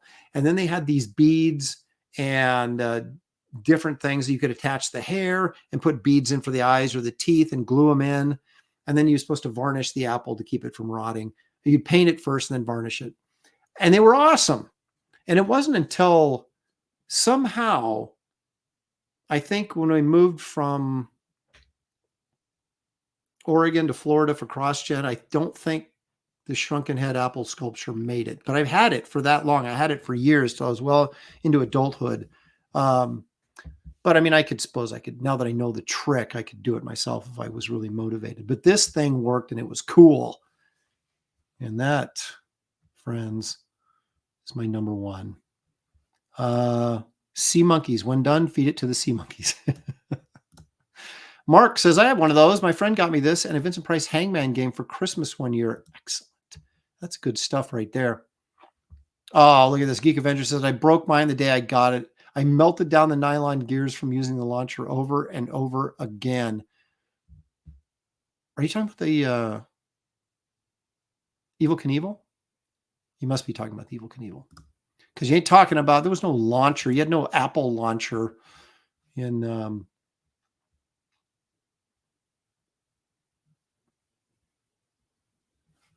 there's sequential. There's a link to the Presto Magics right there.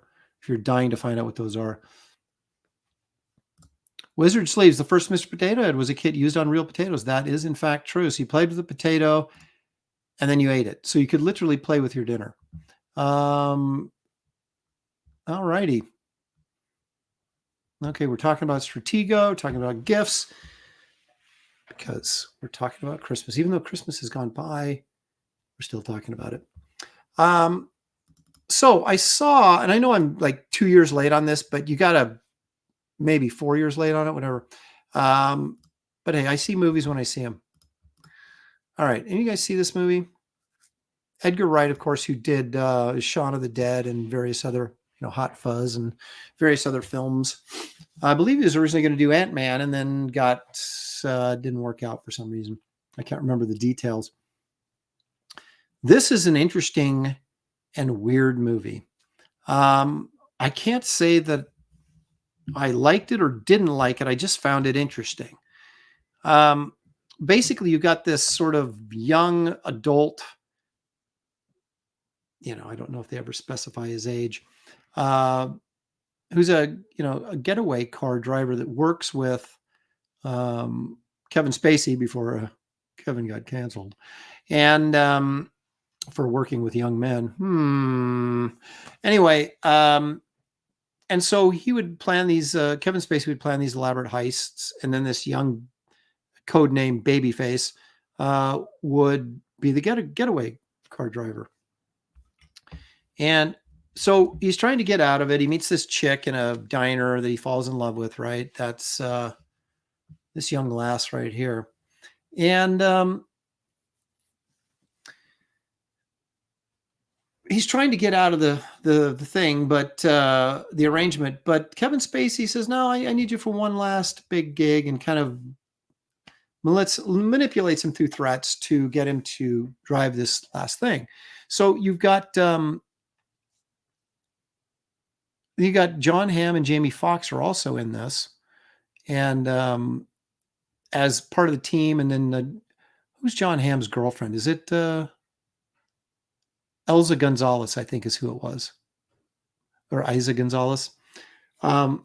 So anyway, they're a romantic couple, but anyway, they're the bad guys in this, and they're helping, and they're going to rob a post office. So it's very interesting because Jamie Foxx is like a nut job, and John Hamm and his girlfriend are like, they'd kill you in a second, but at the same time, they seem to be the most reasonable out of the gang. But anyway, so I'm doing Kirk again. So they go. And Babyface, or Baby Driver, and his girlfriend are going to run away together, right? And he's going to get away from all this, but he has to pull this last job now. And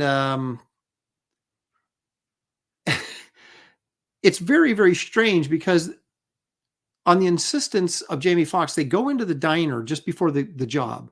They go into the diner like the day before the job that his girlfriend works at, but he doesn't want to let them know that he knows her. And so Jamie Foxx is basically going to go there, and instead of pay the tab, he's going to kill everybody and eat for free. And Baby Driver stops him. And so they're all kind of suspicious about, what's going on here. And, has he got something going on that we don't know about, kind of thing. And so they're suspecting that maybe Baby Driver's not the guy for them. But of course, he says, I am. I'm good for this. And, Spacey's like, all right, then we're going to do it as on plan and on schedule. So Babyface tries to get out of there the night before the job, but of course, they're keeping an eye on him and they catch him before he leaves. And basically, yada, yada, yada. They put him in a little bit more jeopardy because they kidnap the old man that he's been looking after and kind of hold him as hostage to make sure the Baby Driver does the job, right? So all this, to me, up to this point, was very, I don't want to say tedious because that's too strong of a word, but it was very slow developing. And I wasn't sure that I gave a rip all that much about what was happening. But just as they're pulling the job at the post office, everybody gets in the car and inexplicably, Baby Driver won't drive. And they're like, move it, let's go. And he's just sitting there not doing anything. And then Jamie Foxx pulls the gun and puts it to his head and says, let's get out of here. And Jamie Foxx has just killed a security guard. And so Baby Driver floors it. So the car drives right into this truck that's in front of him that has these metal things sticking out of it and basically impales and kills Jamie Foxx. And then he gets out of the car and takes off. Of course, John Hamm and Isa Gonzalez get out and they want to kill him, but they got to fight off the cops. And then it turns into this just big, long action chase sequence. It's actually kind of fun and very phonetic, and it just moves and things are going and things are happening. And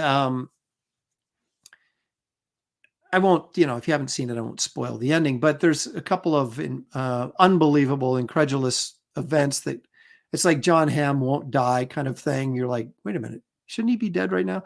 And he keeps showing up. And anyway, so that last 30 minutes, 45 minutes of the movie, I thought were really, really good. But the first part, I thought it was really, really just offbeat and weird. It wasn't bad, but I don't know.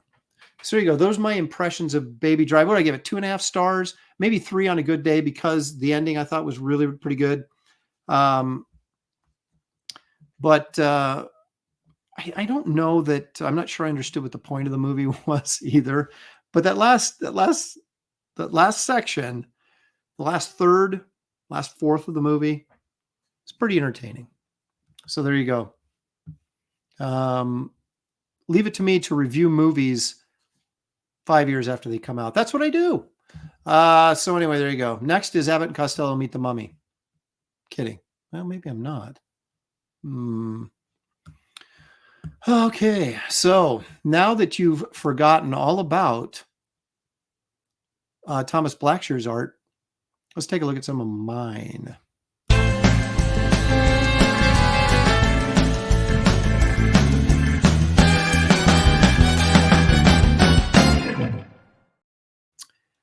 Yep, it's true. I actually have dug into the flat files. Let's move the comics out of the way. And take a look at stuff. Now, these are all sort of roughs or unfinished pieces that I thought, well, someday, or maybe I just abandoned them because there's something about them I didn't like. So let's take a look. This first one here, you remember the Garbage Man trading card from the Blood Hunters campaign? That was originally going to be this. Look at that pumpkin-headed character up there. What's that all about?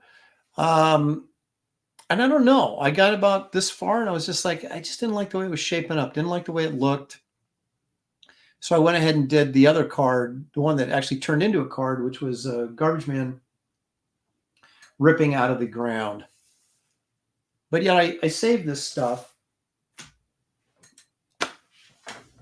because I have a hard time like throwing away old comics, even if they're beat to heck. And I never throw away art, even if it's unfinished and I don't like it. Look at this. Those of you who read Damage, may remember the splash page where Damage for DC Comics, where Damage fought the Justice League. So you got Vixen, Guy Gardner, Green Arrow, and this is the Flash. And I thought the Green Arrow was okay, and I thought she was fine. I didn't like Guy Gardner here. I wanted to put it at a more of a low angle, I think. But yeah, I got that far on it and then said nope and started over. But there it is. I kept it.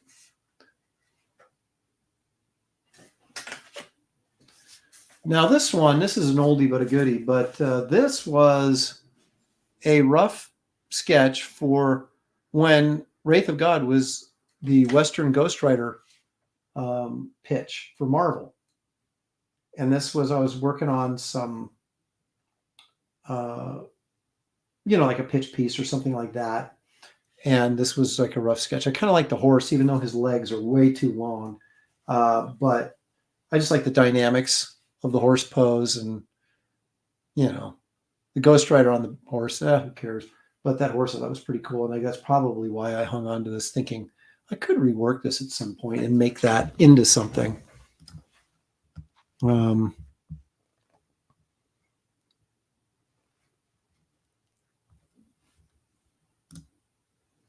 Garbage Man looks like he smells something. He probably smells himself. Jimmy Reyes says, I want that for my birthday, Aaron. So what? So you can ink it?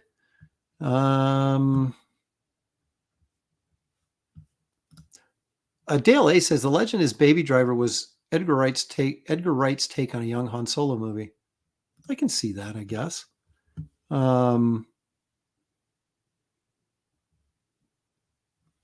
Green Lantern says, just change it to the rate. Well, I was going to. There it sits. There it sits. Someday. Okay, this, I did a commission for a dude where he wanted Spider-Man versus the Lizard. And I went with, I cannot take credit for another man's work. Chris Bichello, I saw Chris Bichello do like a lizard design that made the lizard look like an iguana. And I thought, that's brilliant. So I stole that concept. I didn't copy the art from him or anything, but just the concept of making the lizard this iguana man, which I thought was really cool. Because I never liked the lizard's face. I like the idea of the lizard, this man lizard or whatever. But I never liked the way he was depicted. It wasn't scary enough for me. And that idea of him being an iguana sort of worked for me. So I stole it. So anyway, that's the layout. And then I just light tabled this and did a cleanup job on it. It's one of my more favorite commission pieces I've done. Here's something I never finished. This is a Captain America fighting zombie Nazis. As you can see, that guy's head is a skull. So it's going to be a World War II thing. As you can see, it has Captain America with his World War II shield. And I've done about 4 different layouts of this, trying to get something that I really sort of liked and never kind of got finished. And now I don't really see myself doing prints of other people's characters. It doesn't really, or at least Marvel and DC, doesn't seem to be advantageous to me in any way. So the chances of this ever getting resolved is probably slim to none. But there's the rough. There's the rough. Marcus Killigrew says, too bad you never run a Spider-Man. I agree. I would have loved to work on Spider-Man, but just never worked out. Okay, now, those of you who have read Wraith of God Blood Hunters will recognize possibly some of this. This is the original first page to that Garbage Man story that's a backup story in Wraith of God Blood Hunters. And here's the zombie walking in. And as you can see, maybe you can't see, but I had the Night of the Living Jed lettering here on this hillside as the zombie is coming down the hill. The problem was, as I got this far, I was already, inking some of it. I think I did a demonstration inking video on that face, and that's why that's inked. I changed my mind. I said, you know what? This has got to be a splash page. It's just It's too small. And so I opened the book with those of you who read or bought this book. Okay. This is what it became. Spoilers. Okay. So we did the first page. It's kind of dark. I know I'm not getting the best lighting here for this. But so you can see the first 3 panels here are him sitting in the woods, closer on him. You're going to get that snicked, that Wolverine sound effect, like there's a tree branch breaking. He's turning to say, what the heck? And he sees the zombie.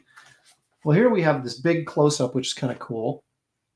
And then we have him sitting here in the woods, talking to himself. Then we get the snap. We see the leg, and then his reaction.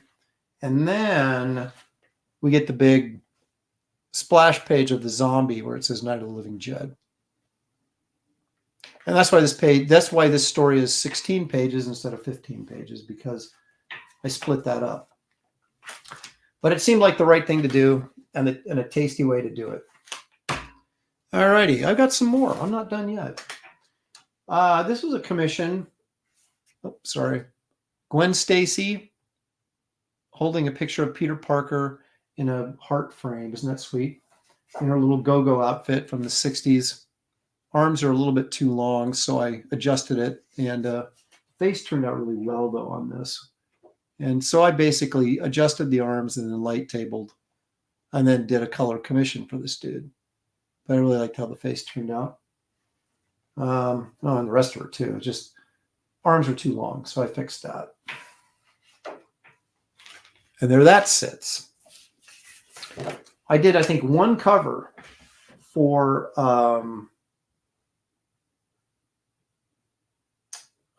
Valiant. And this was a Ninjak cover where he's fighting this Chinese dragon.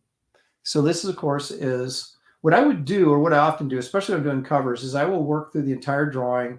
And if I don't do too much erasing, I'll use the drawing and just ink it. But in cases like this, where I kept redrawing the dragon and kept redrawing his figure, there's just too much damage to the paper. So then I light table it onto a board, clean it up, and then I have this left over. And I've got drawers full of this stuff, folks. Okay, here's a classic that never happened. If you guys like Kit Carter, by the way, we'll get to that in a second. I had a pitch for a night nurse one shot. Okay. My night nurse is a little bit saucier than everybody else's night nurse. So anyways, you got the Fantastic Four up here, right? Human Torch and the Thing fighting each other. And of course, Reed Richards intervening. Spider-Man's in it. Captain America's in the story. Submariner is right here. And then down here was Howard the Duck, because Howard the Duck is in the story too. So I didn't like the night nurse, so I did a new one, which I liked infinitely better. So basically, she's got this white superhero costume and this red cross on her uniform. And so I took this finished drawing of her,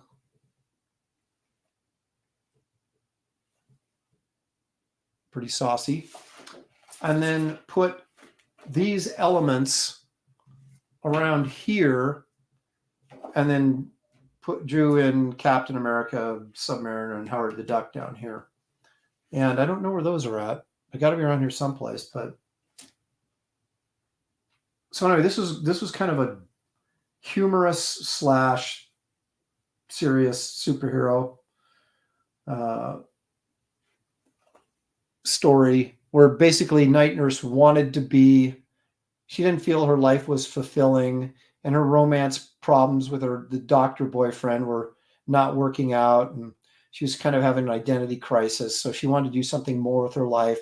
So she had this run-in with Howard the Duck, the Thing and Submariner, and Spider-Man, all within like one evening, which made her feel like it was kind of like fate, that maybe she should be the nurse to the superheroes, and she would go out, and try and find wounded superheroes and offer first aid to them. I mean, the whole thing is really corny and funny, but there's a ton of cameos.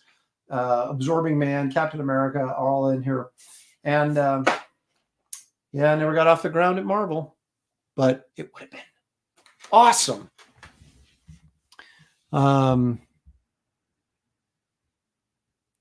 There's Henry Bemis. I would have bought that in a second. Marvel is so dumb to pass it up. Well, they passed up. I don't know if they passed up the idea as much as they passed up me.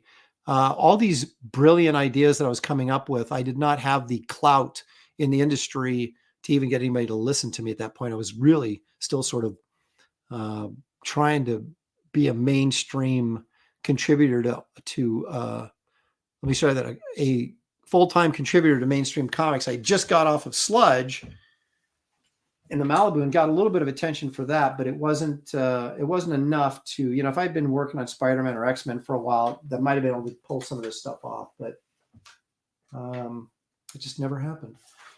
And this was one of the last concepts I was going to do for a print. And this is like all the Galactic characters. So you had Thanos, the cool Captain Marvel, the Starlin version, Ms. Marvel in her 70s Ms. Marvel outfit. This is Warlock, I'm pretty sure here. That's Gamora back there. Of course, Galactus and the Silver Surfer and the Watcher over here. So it's going to be like a print of Marvel's Galactic heroes. And of course, it never got finished. And now I probably wouldn't do it if you paid me. So anyway, those, ladies and gentlemen, are some of the unfinished. Let's call it unfinished business. I did a sketchbook called Unfinished Business. Let's call that a little bit of unfinished business from the old flat files.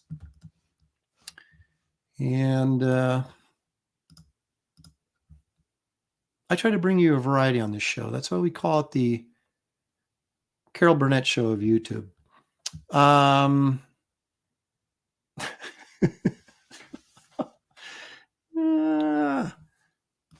Vespa guy, I have that sketchbook. Good for you. Not many people do. It printed dark, and it really pissed me off. And so I have copies of it, but it always makes me mad because I don't want to sell them because it didn't. I mean, it's not so dark you can't see anything, but it didn't print like I wanted it to print, so I was very dissatisfied. I got a box of them, and I keep thinking, oh, maybe I should just put them up like marked down or something on eBay. I don't know. We'll see. Anyway, great stuff, Aaron. Thank you, Wizard Sleeves. Appreciate that very much. All right, I want to take a second, if I may, take a second here before we continue on our journey through trying to find some entertainment value on this show. I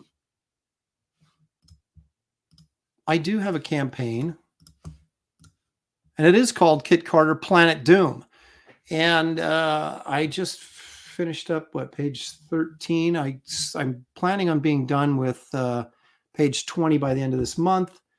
And then that only gives me 44 more pages to go in 3 months. So I think we're in pretty good shape of hitting our mark on this one. Anyway, it is a 64-page graphic novel. Kit Carter is an elite ranger in the Galactic Alliance Freedom Force, also known as GAF. And along with her partner, Merv the Astro Chimp, she polices the galaxy, bringing the most dangerous villains and tyrants to justice. Lord Menace is the tyrant king of a dying monster-infested planet, codenamed Planet Doom. In a dangerous and desperate move, he acquires the Eye of Omnium and employs its unmatched power to rejuvenate his planet and create forces to conquer the galaxy. Kit and Merv are dispatched to stop him. But is this the one adversary that even they can't handle? Find out in this irreverent space adventure inspired by 1950s sci-fi B-movies and Star Trek. Not really inspired by Star Trek, but So you have a hardcover you can get. This is 8.5 by 11, 64 pages, hardcover, and it'll also have a art gallery in the back that will not be in the soft cover. Here's the soft cover. If you just want the graphic novel and the heck with everything else, you can get that. Great painted cover by Chris Stevens. Here's a few pages of the lava man known as Schmagma. And there's a double page spread with Kelsey doing the colored, Matt Ryan doing the inks. Dan Lawless supplying artwork for the back cover of the book. There it is. Gary Martin and Kelsey Shannon supplying us one of the pinups you'll see in the art gallery in the hardcover right there. It's a beautiful piece. But that's not all. You'll get this piece colored in the gallery along with many other pieces. Okay, we got t-shirts, both black and teal will be your choice. You can get this Kit Carter color sketchbook, 8.5 by 11 also. So they all fit together nicely on your bookshelf. And that's one of the other things you can get along with this fantastic 14 by 36 Kit Carter insert movie poster. Kit Carter in Planet Doom. Who can save the universe before lunch? Kit Carter, Galactic Ranger. That's who. And of course, it's rated PG. Kit Carter shot glass. Those are always fun to go with the shot glass collection. If you're behind in your Lopresti reading, you can get Garbage Man trade paperback. You can get Power Cube trade paperback. You can get Wraith of God #1 second printing, either the black and white cover variant or the full color cover variant. Of course, the interiors on both are full color. And if you miss the Wraith of God Blood Hunters campaign, you can get the award-winning wraparound cover right here, and the Tales of Suspense cover, the Bisley cover, or the Tomb of Dracula tribute cover, also available while supplies last. There's a couple of pages of original artwork left to sell. I think this one and this one are the two we have left. So there you have it. There's a bunch of different perks, different combinations of different things. Just get one book, get two books in the poster, get whatever you want. The combination is probably there. If you are a big spender and you have to have everything, let me tell you the trouble I've gotten myself into already. The Kit Carter Completist. That's $220. You're like, wow, that's a lot of money. But what do you get? You get the Kit Carter Planet Doom signed hardcover. You get the Kit Carter Planet Doom soft cover. You get the Kit Carter sketchbook signed. You get the Kit Carter insert movie poster. That'll probably come signed. You get the Kit Carter t-shirt. You get a Kit Carter shot glass. And you get a Kit Carter headshot sketch. And that'll be like a 9 by 12 headshot sketch of Kit Carter. Original art by moi. And so that's what you get for $220. That sounds like a pretty good deal to me. And a lot more people have ordered that than I thought. So I've got like a list of sketches. I probably should start doing them now just so I make sure they're all done by the time it's fulfillment time. So anyway, we have 1,112 backers so far in this campaign. Would love to get more. So if you have not backed and supported this campaign, and I know that many of you have, and I thank you for it, to getting us to over 6 figures once again. But if you haven't, please consider backing. You'll find the link in the description of this video. Ta-da! All right, so you're saying, Aaron, you've shown us artwork. You've shown us comics. You talked about Baby Driver. What else could you possibly have? Well, I could have this. Let's wind back to yesteryear and look at this precious moment from yesteryear.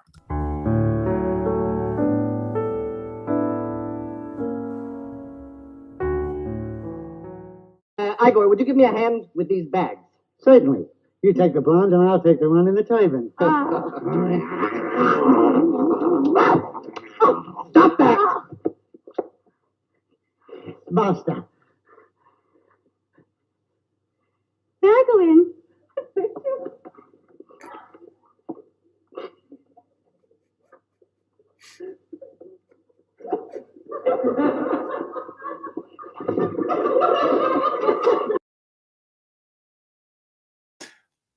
One of the funniest movies ever. It's on my top 10 favorite movie list of all time. And the outtakes are even funnier than the actual movie itself. So if you haven't seen Young Frankenstein, shame on you. Oh my gosh, that was good times. Good times. Green Laser says, "Hey, I got the 3-pack with the click card. Good man. Thank you very much." Hey, about that, the click card is a David Williams trading card. It's a character from Power Cubed, and it's only available if you use the special early sign up link. Now, I've sent those out several times on my mailing list. Of course, I'll send those out again and again, and probably again before the campaign's over. But if you want to get that free card, you have to use that special link, and you can only get that special link if you signed up early for the campaign. That's the way it goes. That's why you want to sign up early. Get free stuff. That's what it's all about. David Alicia says, Mel Brooks found the entire Frankenstein set intact and decided to film this movie same time he was working on Blazing Saddles. That's true. And they did actually use the set from Frankenstein. That was, I think, in the Smithsonian Institute, and it is now again, but they got it on loan and they set up, and so that was pretty cool.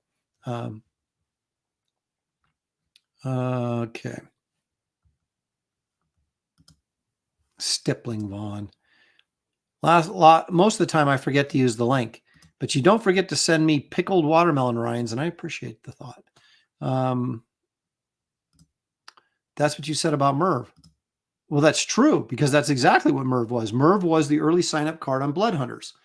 And if you didn't sign up early and get the special link, then if you wanted a Merv card, you actually had to pay me $5 to get it. But if you used the link and signed up early, you got it for free. Except for those of you that I forgot to send the Merv card in, who then sent me emails going, dude, where's my Merv card? And then I sent you Merv card and extra stuff for being dumb enough to forget to put it in the first time. So we here at Empire Comics, you can see the sign back there behind Frankenberry. We take care of our customers. We really do. So anyway, so you're all sitting here going, wow, we've been here for almost 2 hours, Aaron. Where's the payoff? Where is the freaking payoff? Well, it's been 2 weeks since we've done this, so I'm loaded with good material. Let's do this now.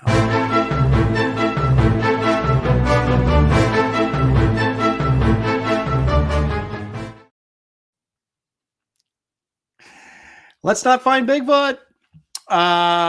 Okay. My first video here is allegedly a Russian Bigfoot. I love how Bigfoot's all over the place. In fact, he's even right here. Now, this video you're about to see may shock you, and then again, it may not. And I'm pretty much guessing that it's not going to, but we'll take a look anyway and see. All right, here we go. I do like this one because the Bigfoot in question is a little bit more ape-like than the performance is a little bit better here. You see him? Do you see him? Yeah, I don't either. There he is. Okay, look at that right there. There he is. Right there. There he is. Okay, but here's the part I like about this. There he is. There he is. Look at him jump right here with his arms out like a big ape would. Now, I kind of like that, but at the same time, I kind of feel like that's a guy going, I've been watching Aaron's show, and he's always complaining that the Bigfoots look like they're walking to Walmart or something and don't really seem animal-like. So now I'm going to jump around like I think a monkey would jump, and that'll be more convincing to him. And strangely, it's not more convincing to me because it's so blurry and so far away, I can't see anything. But in Russia, this could be going on right now. I love that little monkey jump there with the arms flailing. So if it was, I'm going to give it a B- for effort. I mean, because I do like the ape performance, but not being close enough and not getting better focus, that grades you down, man. It grades you down. Rachel Brinkley's saying, could be an escaped gorilla. anything is possible on this show.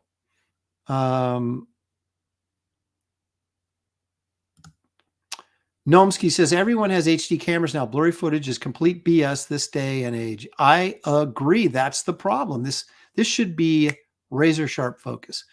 But what they do, of course, is they film this stuff and then they go into a program and blur it up and make it look like older footage. It's a common thing. So we here as Bigfoot investigators and investigators of the paranormal and cryptids, we have to have that discerning eye. We have to sort of weed through all the computer magic that's out there to find the truth. We're skeptical, and we should be. Let's see here. You Scared Jody says, now see, he says, that could be Aaron taking a walk with his shirt off. This is someone who just is very resentful of my attitude towards cryptids. And so he's lashing out at me. But I want you to know that I don't take offense, really. A little bit of offense, but not a ton.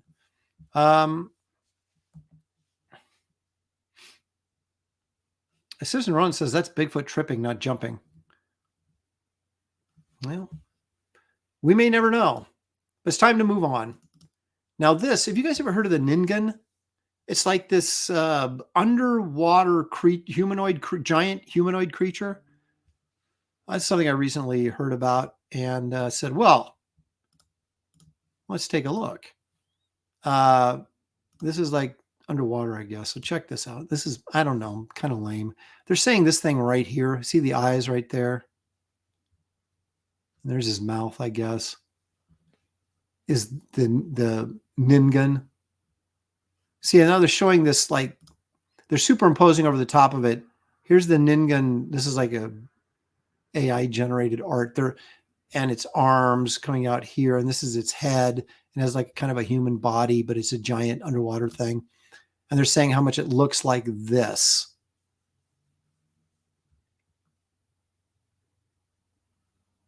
The fact that it's, whoa, that was trippy. Look at that. Death. I'm not even sure that thing is a real thing. It could be just, there's no movement there. But there's like some weird funky fish that kind of look like this. So that could be an actual, Ralph Brinkley says, or Rachel Brinkley says, that's a frog to me. Sequential Treasure says, that's the kind of fake that gives other fakes a bad name. Looks like a manatee in infrared.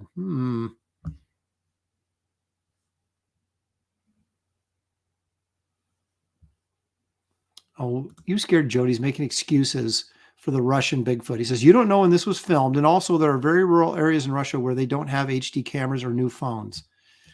All right. If you say so. Jerry Roscoe thinks this is a golem. It could be. This is what I was thinking. It's a rock with two mollusks crawling on it. That's what I thought. Geeky Easy, that's fakety fake. Okay.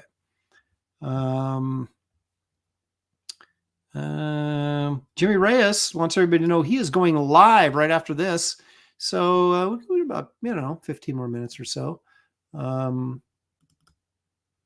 All right. I don't know. I feel like we've seen this one before or something like this before, but gosh darn, I'm going to show it anyway. It's up here. So it's in my collection. Boom. Okay. Let's see what we got here.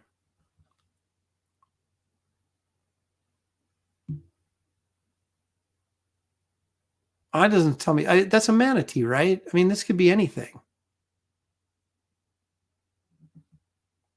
Here it is again with that. That's weird.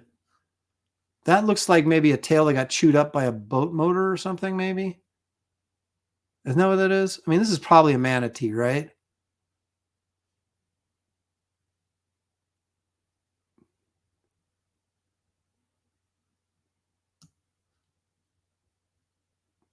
So this was like a collage of videos from this same area in Florida or someplace. I mean, that's interesting with a bumpy back and everything. That could be a gator, but my guess is that right there is like a manatee tail or something that got chewed up by a boat motor. I don't know if that could be a gator tail that thick and flat. Oh, there's Geekies is saying remote controlled something.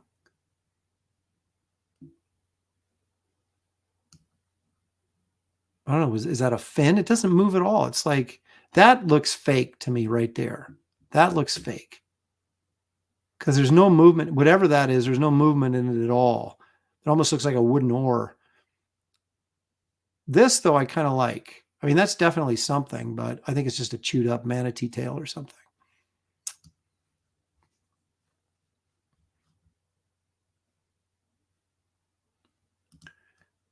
Yeah, sturgeons are bottom feeders like catfish. So they probably would not be up at the surface. Hulk Smash says, it's real. Aaron in denial. Might be a gator. Well, I guess it's just one of the Florida sea monster mysteries. Now, this is just a shark video, but it's a pretty good one. So let's take a look at this.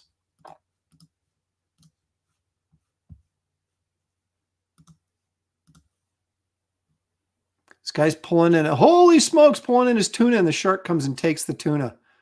Can you imagine? Oh my gosh, that would freak me out. Look how close that guy's standing to the edge of the boat. That's like it's not like a 12 or 15 footer probably. I mean, that is a good sized shark. Pulling my, oh, look at that. Yeah, I don't, deep sea fishing, not for me, pal. So anyway, I just want to say that there are real monsters out in the sea. Paul Taylor, just like the old man in the sea. Exactly. You Scared Jody says sturgeons can be up to 12 feet long. They are freaking huge.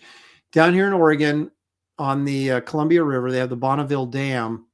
And I've told this story before, but when they were building the dam, they had to send scuba divers under to lay down the concrete foundation at the bottom of the river. And there was giant sturgeon down there. And they're just basically like giant catfish, and freaked these guys out, thought they were monsters and all that kind of stuff. And I've seen sturgeons in the dam. They have like a kind of it's not a water park, but they have some of the fish that are indigenous to that area in like a observation area where you can watch. And I think, we saw some sturgeon that were probably 8 feet long. It's a pretty good sized fish. But yeah, they're giant catfish basically. All right, here we go. Time for Paul Taylor to tell us what the heck we're looking at here. I'm guessing this is probably a whale, but this is a decomposed something or other they found somewhere. It's humongous. You can see that the guy needs to slow down, but this looks like intestines right here. That's interesting, that bumpy back. That's probably a whale though, right? Bing! Magic finger there to show you what you're missing.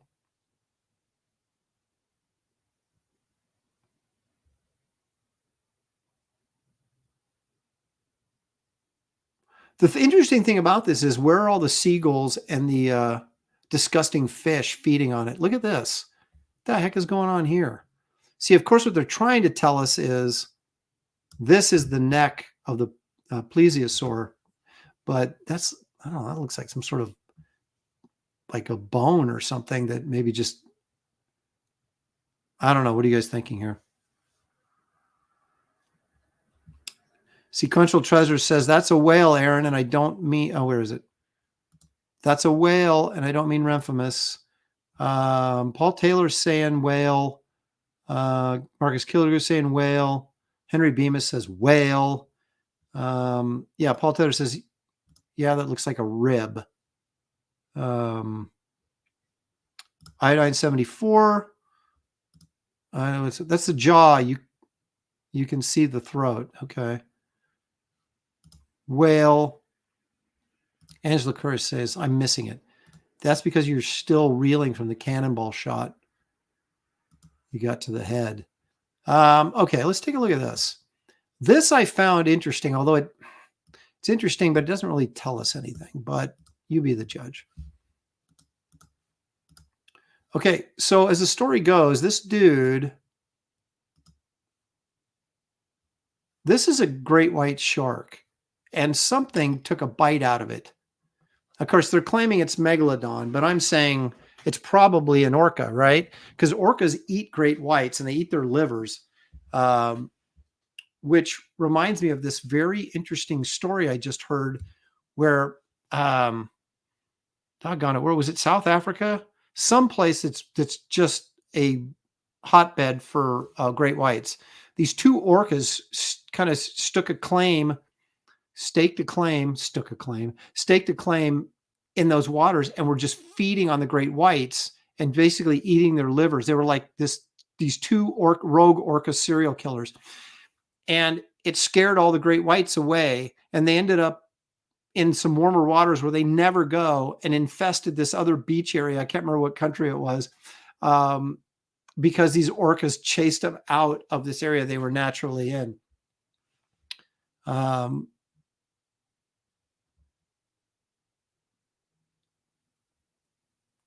Let's see here. That bite's way too clean for an orca. Was another shark feeding on it? Could be, because that's a pretty good sized shark. I would guess, judging by that, we'll say that guy's, we'll say he's 6 foot, even though he probably isn't. But that's probably, that looks like this could be a 12, maybe a 12, 15 foot shark. That's a good sized shark right there. And that's true. He could have pulled it out of the water. Although the story is he had it on the line and was trying to fight with it, and then something came along and bit it in half, and then he just reeled in that. So allegedly, whatever bit it in half did it while he had it on the line, and so there wasn't time for like a bunch of sharks to come and just start chewing it up. So was it Megalodon? I don't know. We can find 60-foot whales, but we can't find Megalodons. I don't know. Just saying.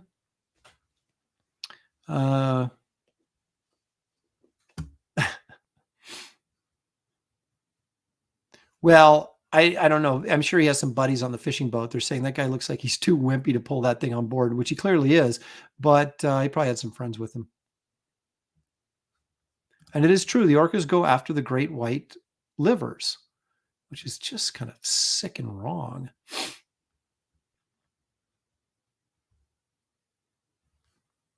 Vancouver seas have orcas lurking in them. Yeah.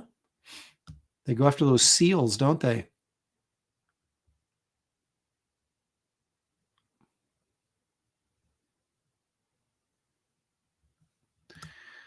I don't think a sperm whale, I don't know that a sperm whale would attack a shark. I don't know that we have any sort of evidence of that. We do know that, of course, the orcas do, but like you said, it could have been another shark, a bigger shark too, but that's a pretty big bite. If this guy's story is true, that's a pretty big bite for just one bite and cut the thing in half. So Kellraiser wants to know if that's a UFO in the background. That is, in fact, a seagull. So very close to a UFO, but not quite. Henry Bemis says, great white shark, liver greater than black licorice. You know what? I might agree with that. Pastmaster Dan, look at that curvature. That's a good point. I mean, that looks like a single bite right there, but looks can be deceiving, of course. And this guy could just be lying. But is there a Megalodon out there waiting to be discovered? Why do I have a picture of Larry Bird? That's not what I wanted. No, I like Larry Bird, don't get me wrong. Oh, okay.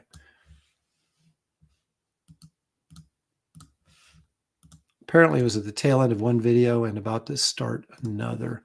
So there's Larry Bird, and one of the greatest players of all time. Okay, here we go. Bird is not the subject of it. This is. Now, this is my feeling on this.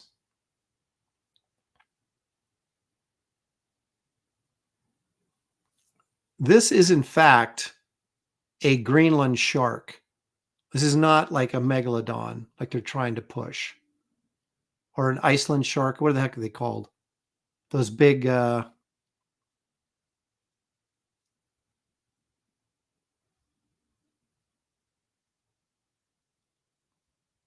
because they're saying, oh, it could be a Megalodon, and it just happened to be up in, Greenland or whatever. And you're like, oh, yeah, it also could be a those giant Iceland sharks.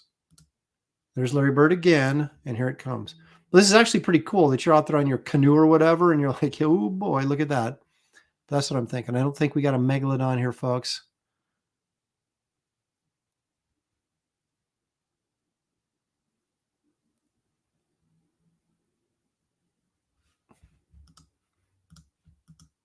Yes, Bird is still alive and well. Thank you. Well, it's definitely a shark, but the question is, they're kind of like, could it be the Megalodon? And I'm like, it could be a giant Iceland shark.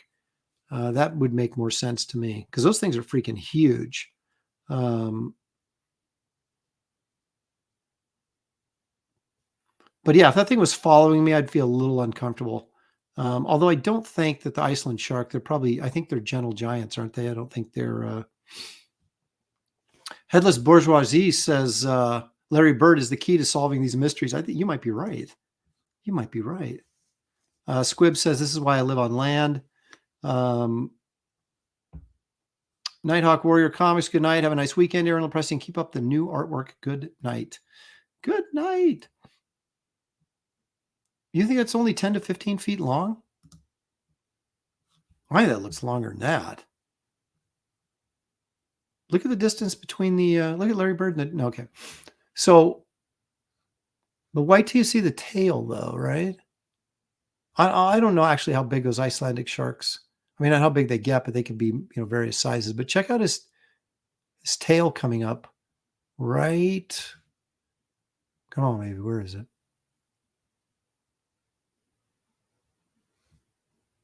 He turns her. And there we go. Here it comes. Look at that, how far back that is, man. That's 15 feet just between the that tail and that main fin. Well, regardless, I'm going to say that that's an Icelandic shark because it would make the most sense. Larry Bird's one of my heroes, top 10 basketball player of all time. I agree, Jerry. In fact, I have him in my top 5.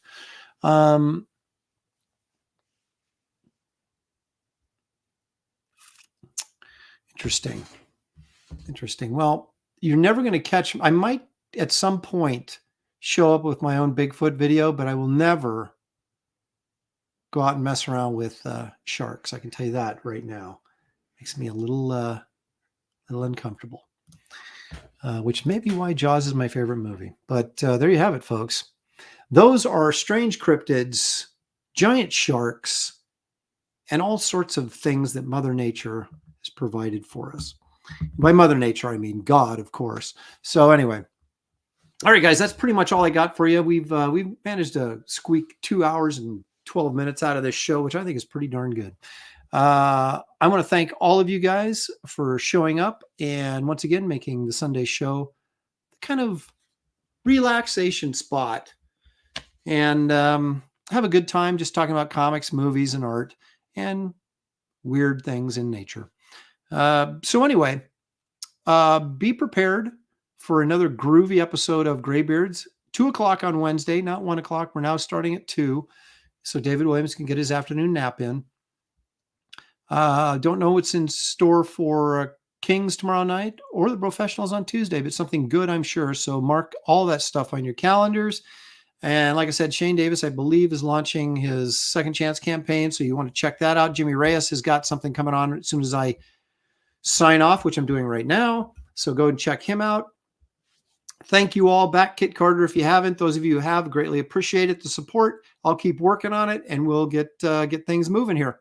So thanks again, guys. Everybody enjoy the rest of your Sunday evening and have a great week. And we will catch you right here next week on Aaron Live.